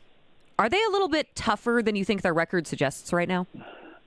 I'll say this about their team. I think they were still kind of first of all, they had a bad weather game out of the gate, so it's hard to judge anything in that, like really bad, like torrential rainpour. So that was one thing. Take that one out, and then evaluate the quarterback situation. There was a change there coming out of camp with Jake Mayer taking over for Drew Brown. Drew Brown gets traded. It's Jake Mayer's team right now. And I thought his second half last week, even though they lost by 2 to a very good Montreal team, I would say that's enough film that the Riders shouldn't take this team for granted. And if they look at the second half with Jake Mayer, I thought that half alone was enough to show you what he's capable of. Mm-hmm. So there's enough on video for them to go, this is a better team than their record. It always is. It's like you could look at it the other way too in some ways, guys. Like if you're a 3-0 team or a 4-0 team, you're probably not as good as your record either. Like everybody gets real excited about it, and you should. But as soon as you start thinking you're all of that, that's when reality strikes and you get knocked down a couple of pegs. So I think they're gonna not look past this team. It is tough. We are human beings. It's like I've always said, the difference between an NHL playoff game and an NHL regular season game is night and day different in speed and intensity. Why is that? Why don't they play that hard in the regular season? Because there's a lot of games and they're up and down and there's travel and there's the mental aspect and maybe there's a nick and whatever. Now it's playoffs, it's do or die, and something just clicks. You can't bottle it. You can't control it. It just happens, and you play at a different level. So there could be a little of that when it comes to playing against a team that hasn't won yet, trying not to fight the mental, don't take them for granted kind of thought. But I think you look at the video, you'll see a lot of great athletes that are trying to figure it out, and you don't want to be the team that they play against when they do. Glenn, I could pick your brain asking you questions about football all afternoon, but we've taken up too much of your time as is, so I really do appreciate this. No problem. Thank you. Yeah. And yes, staying in Kelowna, and yes, there will be a little wine testing. Okay, wine testing? A little wine testing. And I hope that you catch some fish tonight, because that would taste pretty dang good for supper with that wine. Right? Little dill in there, little butter, lemon. Greek yogurt. Yeah. Oh. Invite me next time. Thanks, guys. Okay, appreciate it, Glenn. Of course, that is press coverage with Glenn Suter, brought to you by Freeze Tallman. More than a lumberyard, locally owned, family grown, rooted in community for 70 years in Regina and Fort Capel. And delivery is also available. Oh, I love chatting with Glenn. He's great. He'll be back with us later in the week, I believe, with Sharky on Thursday, because we'll be taking a break on the show tomorrow, and then Sharky is going to be taking over on Thursday, which could be a wild ride. And I really hope that Glenn Suter actually catches some fish on Thursday, because then they're just going to talk about that for a full hour. You know what's going to happen, Curtis. Maybe he'll bring said fish onto the stream, and he'll show us him gutting and cleaning it right on the stream. That would not... Live entertainment. That's Are you awful. not entertained? I would not be entertained by that. No, definitely not. Okay, anyway, if you want to join in the conversation at any point, I know we're already running short on time here, but the Prairie Land Rentals text line 306-936-6262. Curtis, we still have time for Pick the Score? Sure. Let's keep picking the score. We haven't made the draw yet. Nope. Okay, so all you have to do is text us on that Prairie Land Rentals text line, like I just mentioned, 306-936-6262. You pick the score of the Rider game this upcoming weekend in Ottawa. Riders, Red Blacks, who do you think's going to win? Send in your score prediction along with your name, and you have a chance to win a $200 SaskTel gift card, and we'll even hook you up with tickets to the next Rider home game. So, again, 306-936-6262, score prediction and your name, and we will make that draw a little bit later on. And if you say something nice about me, I'll put you in twice for the draw. No, you won't. That's against the rules and regulations. What are you talking about? Backgammon. I mean, wink, wink, nudge, nudge. Oh, come on.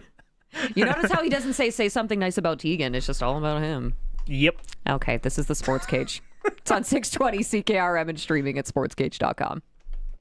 This is Country Gold with Steve Harmon, your home for the country hits of the 80s, 90s, and 2000s. Hello, I'm Steve Harmon, inviting you to join me for Country Gold. Each week we play country favorites from the 80s, 90s, and 2000s, and we check in with the stars who made them, too. This weekend on Country Gold. Country Gold, brought to you by Trent Dickin and his experienced team at Flooring Superstore. Saturday mornings at 6 and Sunday afternoons at 4 on the Voice of Saskatchewan, 620 CKRM. Get it hot and get it fast. Western Pizza.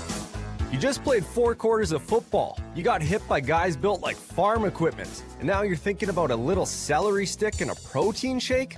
Come on, this is a job for Western Pizza. Load up with pepperoni, ham, bacon, melty cheese, maybe some ribs, lasagna, or souvlaki on the side. You put in the work, now eat like you mean it. And get it hot and get it fast. Western Pizza.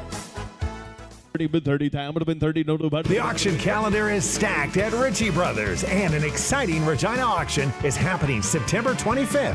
Visit the Ritchie Brothers website or Regina location to view a wide variety of used heavy equipment from top brand manufacturers. You won't want to miss this great opportunity. Head to rbauction.com/Regina to sign up and be ready for the auction. Again, that's rbauction.com/Regina.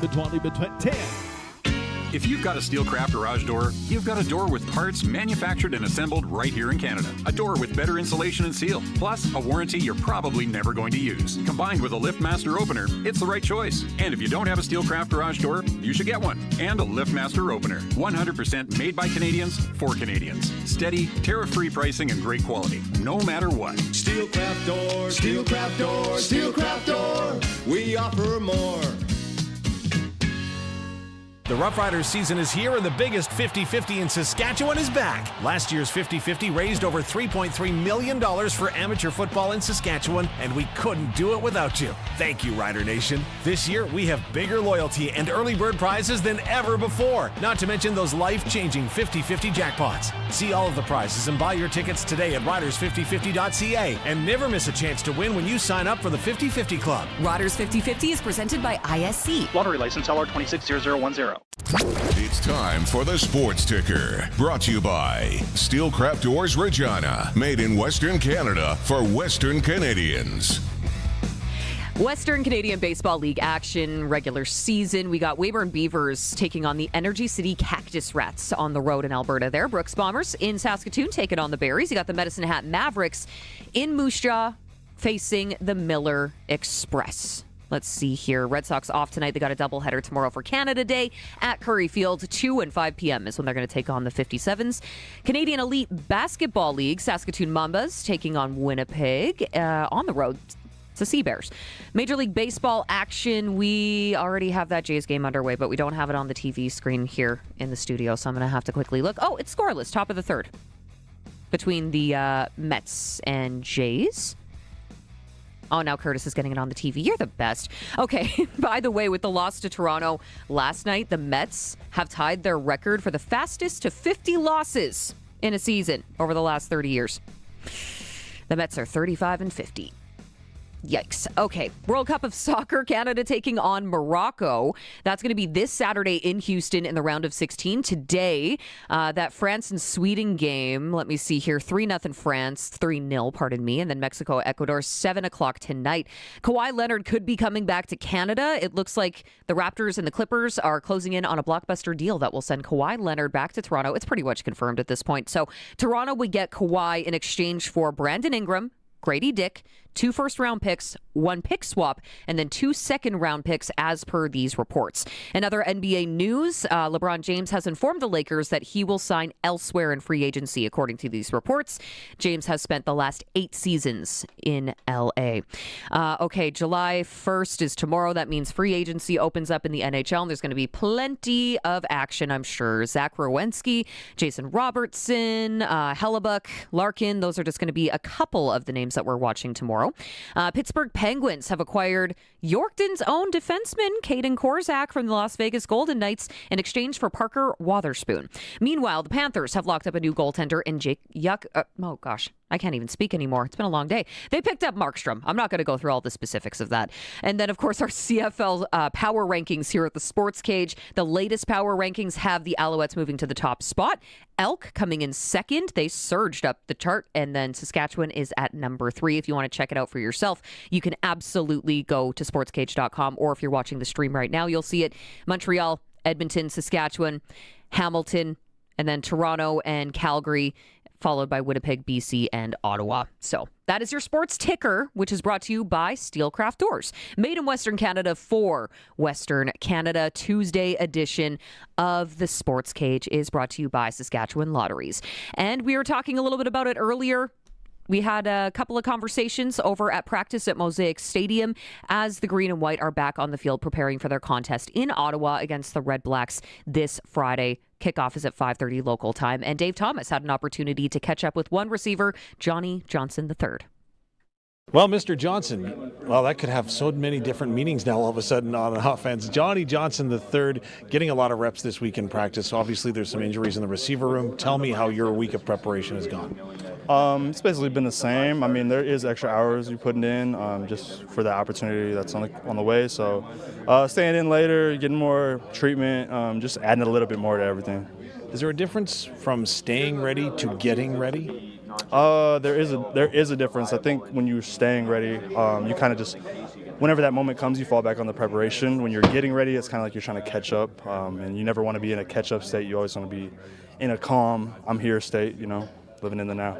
You've observed 3 Canadian Football League games so far. What have you seen from not only your teammates, but what the league is throwing at you?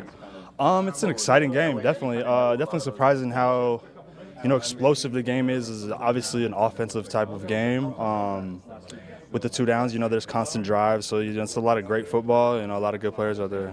Not going to kid you, I was having fits when I saw Johnson was in motion, joining Johnson and Johnson on the other side. What do you guys do in the receiver room to differentiate yourself from one another?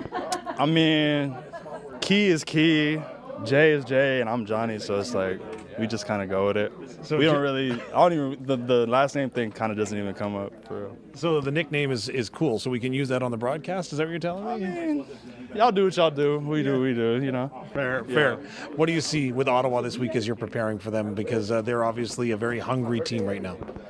Yeah, definitely a team that got something to prove. There's some players that were here last year that's over there. I think they're going to be juiced up, ready to go. So, we got to come with our best game.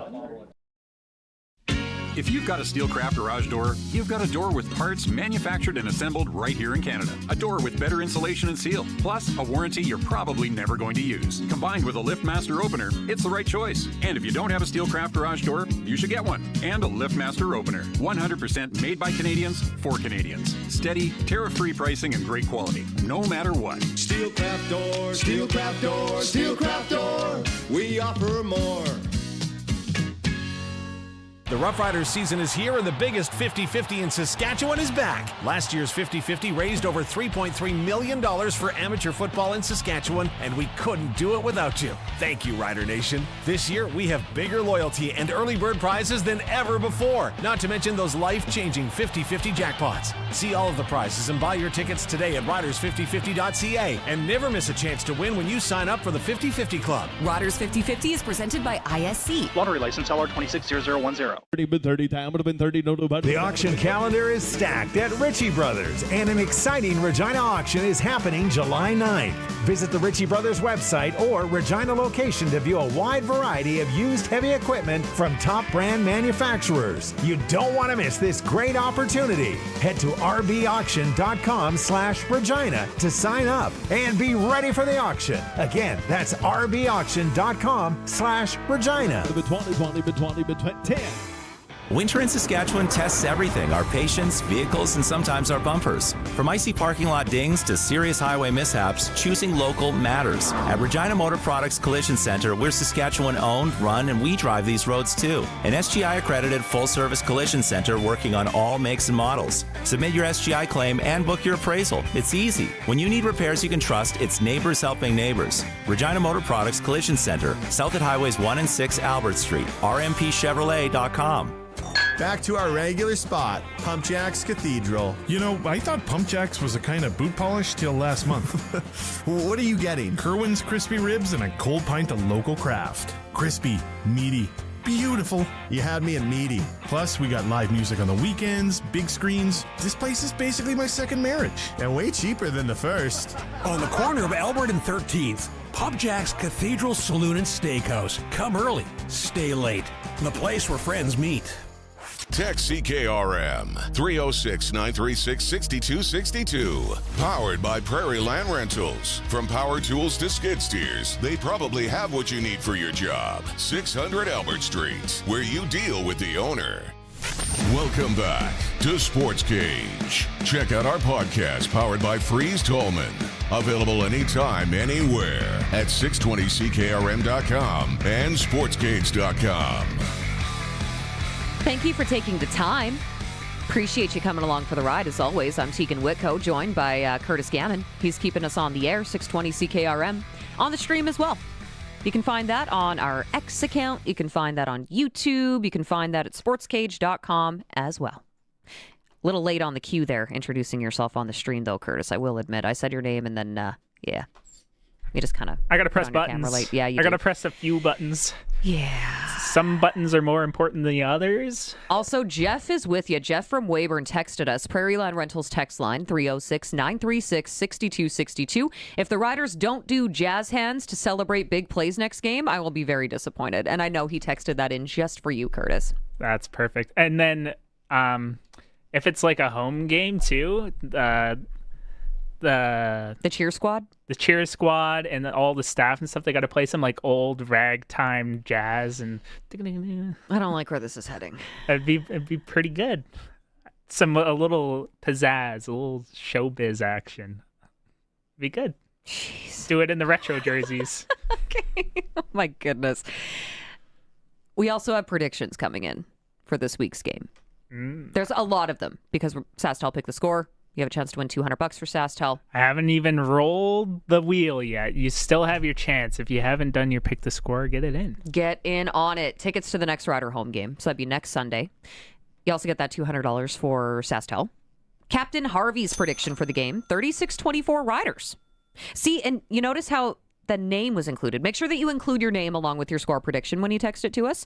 Again, Prairie Land Rentals text line 306-936-6262. Tuesday edition of the Sports Cage. It's been a good one. It's been a pretty fun one. We had, let me see here. You can always listen back in podcast form. We had Arash Madani on. Didn't even get to the Blue Jays. We spent so much time talking about CFL and all the other things that come along with World Cup. I don't regret it, but I would have liked to have him on for another segment. So, Arash Madani, you can always go back, listen to our chat with him. Same with Scott Schultz in the midweek sound-off. Lots of football talk with him and Glenn Suter. So, great conversations there if you want to, wherever you find your podcasts, you can find that. Tuesday of the Sports Cage is for Sask Lotteries, bringing communities together. Sask Lottery products fund over 12,000 sports, culture, and recreation groups across Saskatchewan. And we also mentioned this yesterday. I still have yet to figure out who the winner is yet because I want to talk to them. But you know those scratch tickets, the Rider scratch tickets? Oh, yes. There was the $75,000 scratch ticket sold in Regina. So if you're listening in Regina, if you bought a ticket in Regina, scratch your ticket. Scratch it. Make sure that you check it because you might have $75,000. You might have a little piece of paper worth $75,000. They also had season tickets for 10 seasons and exclusive suite experiences and like all these other great prizes that you could win. So if you have one of those Riders scratch tickets, make sure that you double check, see if you won something. It's a nice little bonus. Feel free to share as well. Saskatchewan Roughrider 50-50 also continues. Thursday at 10 p.m. is the deadline for this week because every home game they have a different early bird prize. I promised I was going to look up, let me see, Riders 5050.ca. I'm going to look it up right now. This is where you get your tickets. The 50-50 prize jackpot right now already over $50,000. So winner will take half of that, but you also have additional chances to win stuff, which is pretty cool. This week, Labor Day game package for 2. 1 night stay in Regina. You got 2 custom Rider jerseys. You got 2 gold tickets to the Labor Day Classic, and 3 lucky winners will be receiving that prize package. Plus someone's winning the cash. Okay, again, $50,000 is where we sit right now, and that's only going to get higher. So if you wanted to grab your tickets, you might as well do that now. Riders5050.ca. Let's just keep the money train rolling here, okay? Sprinkle of the day. You got me, Curtis. You got me. Getting in on more of the sports action you want is as easy as going to sportselect.com. Simply select your picks, generate that QR code, and then swing by one of your local Lotto Spot retailers on your way home and lock it in. Every bet is 100% legal. Chance of winning cash in hand. Sports Select. When you're ready to play, bet on the original. Just make sure you're 18 plus and make sure that you play responsibly. I think we want to start with, Ecuador, Mexico tonight. You read my mind. Okay, so Mexico is the favorite here. 2-point favorite. You can also take the tie, 250. Over-under on this game, 2. I don't know nearly enough about football, to be sprinkling on this. So I would suggest you proceed with caution and do whatever you'd like. In the meantime, I want to check out that Rider-Ottawa game this weekend. See, again, you're reading my mind, Curtis. So we're going down to Riders-Red Blacks for this Friday's game. And it looks like, Riders 155, Ottawa 360. Riders the favorite in this one by quite a bit. The over-under is 57.5? They've been catching on as every game thus far has pretty been high scoring. Over. Yes. Yeah. Let me even look at this previous week. We can look at the numbers here. Because I'm inclined to take the under on this one, but it also depends on the weather. Yeah. Toronto versus Saskatchewan was over. Calgary versus BC was over. Montreal versus Ottawa was over. The only game that was an under was that Winnipeg-Edmonton game. Oh, dang. Okay, I'm looking at the weather in Ottawa for Friday. 33 degrees and sunshine. They have a heat warning in effect right now in southern Ontario. Ooh. Yeah. So if that carries throughout the week, right now, they have a heat warning and it's only 23 degrees. It's going to be, like in the low 30s for the rest of the week. This could be a hot weather football game. That makes me more inclined to take the under. Really? Kind of. Are they going to be tired? They probably would be, but I don't know if they would be overly exerted because of the heat. Physically? They're all professional athletes, right? Well, they can compete. But, I mean, that's true. However, you're going to be doing warm-up, an hour before kickoff-ish. You're going to be on that field. So that's going to be 4:30 local time, which is 6:30 Eastern time? Mind you, there's a lot of guys from the States on the teams too. So they like the hot weather. Yeah. Forged in heat, depending what state you're from. See, I would still be inclined to take the under. Take the Riders to win. Yeah, that's what I would do. Don't listen to me, though, because whenever I sprinkle, it doesn't end well. Can we quickly, before we go here, I know we actually don't have any more time. Maybe tomorrow or Thursday, we can take a look at the Canada-Morocco lines, because before we leave here today, we do want to run the one-on-one conversation that our own Dave Thomas had with Matthew Sexton. He's been fielding a lot of punts and taking more reps as receiver. Not as many as Johnny Johnson III, who we just heard from, but he has been getting some reps there as we have seen some injuries with the Saskatchewan Roughriders receiving core. By the way, receivers Emelis, Kean Schaefer-Baker, Del Duncan Busby, they were back on the practice field today. That's about the latest status that we have for you. Ali Saad also left the practice field early after tweaking his calf. And then the only other update that we have for you from Riders practice today, Delan Jete and Ryder Varga were also participating as they ramp up coming off that 6-game injured list. So just a couple of notes to make there, and we'll keep you posted. Riders will be back on the practice field tomorrow as well, so you can follow along at sportscage.com for the latest on that, because Curtis and I will not be here. So we will not be doing a show.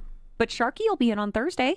You'll be in on Thursday, Curtis. Yeah, Sharky and I are going to have a fun time. We'll talk about whatever. It'll be something. It'll be good. It'll be good. Dad's not home. We can do whatever we want. Yeah, pretty much. Barney's on vacation. Set the place on fire. It's fine. No, there's no rules, only guidelines. Yeah, exactly. Loose guidelines. Come on. They let me do this thing. Anyway, we're going to take a quick break. We're going to be back with that one-on-one with Matthew Sexton. Thank you so much for coming along for the ride on the Tuesday installment of the Sports Cage. Thank you, Curtis. And thank you for tuning in. It's a Sports Cage on the home of Rider Nation, 620 CKRM and streaming at sportscage.com.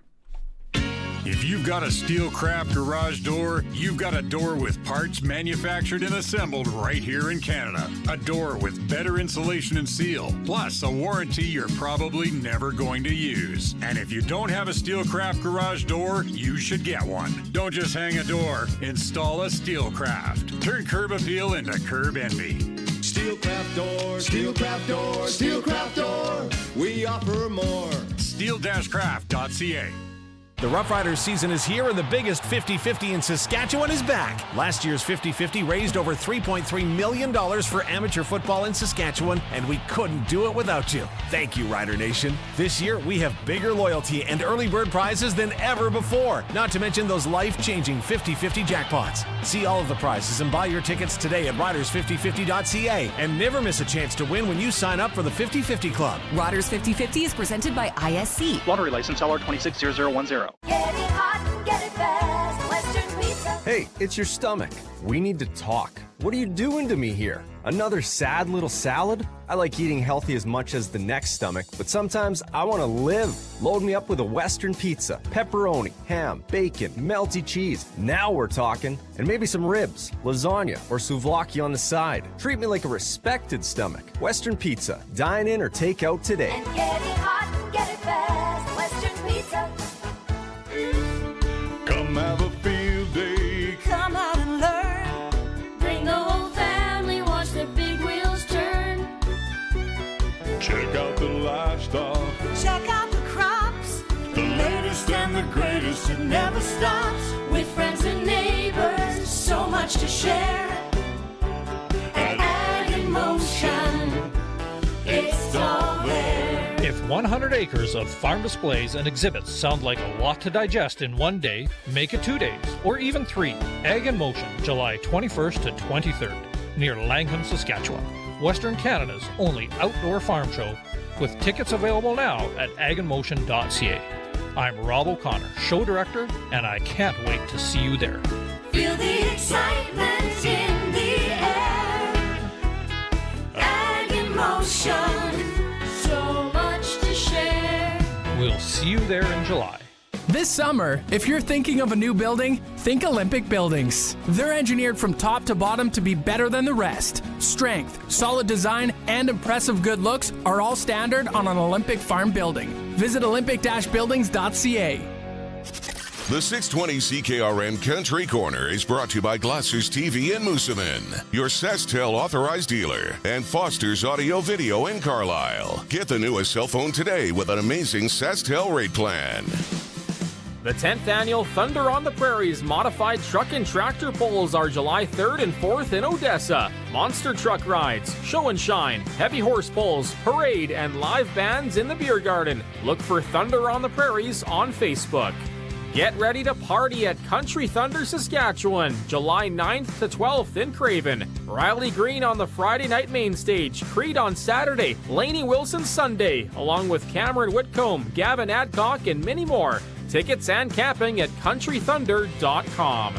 And Dirt Will Fly at the Pile of Bones Rodeo, presented by 620 CKRM, Friday, July 17th and Saturday, July 18th at the Brandt Center, 7 p.m. both nights.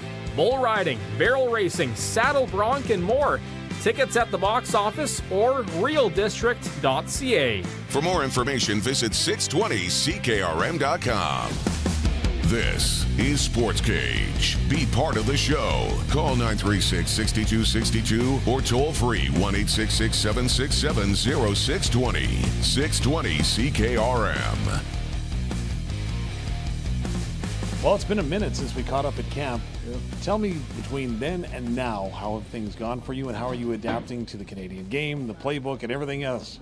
Yeah, good. Definitely still learning some new rules and stuff like that. You know, it's a little different from down in the States, but getting adjusted. You know, every day is a grind and blessing to be out here doing my thing.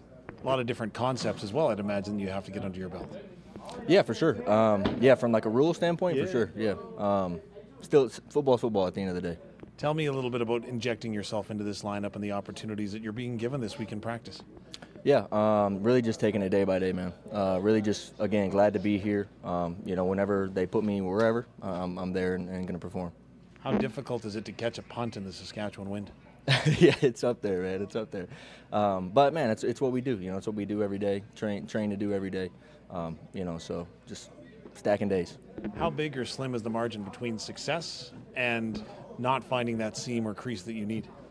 Yeah, they're really slim. There's a saying that we said in college is 2 feet 2 seconds. So from a kickoff return standpoint, you want 2 feet in 2 seconds, just like how it sounds. You want to hit that hole as hard as you can, run through the smoke. It's something that we say a lot. So yeah, it's margin is you can't make any mistakes. To quote Quali, his saying was "No block, no rock." Is that true for receivers? That is the truth for the receivers right there. Yep, that's the truth.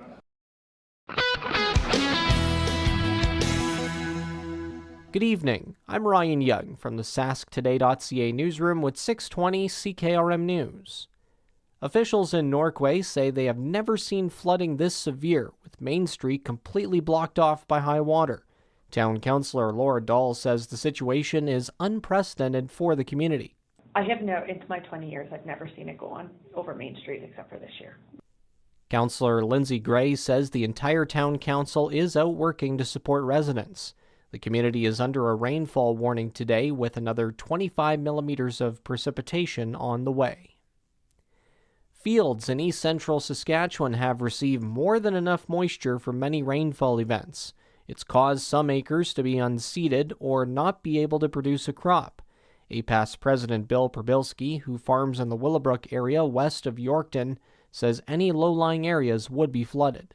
This part of the province is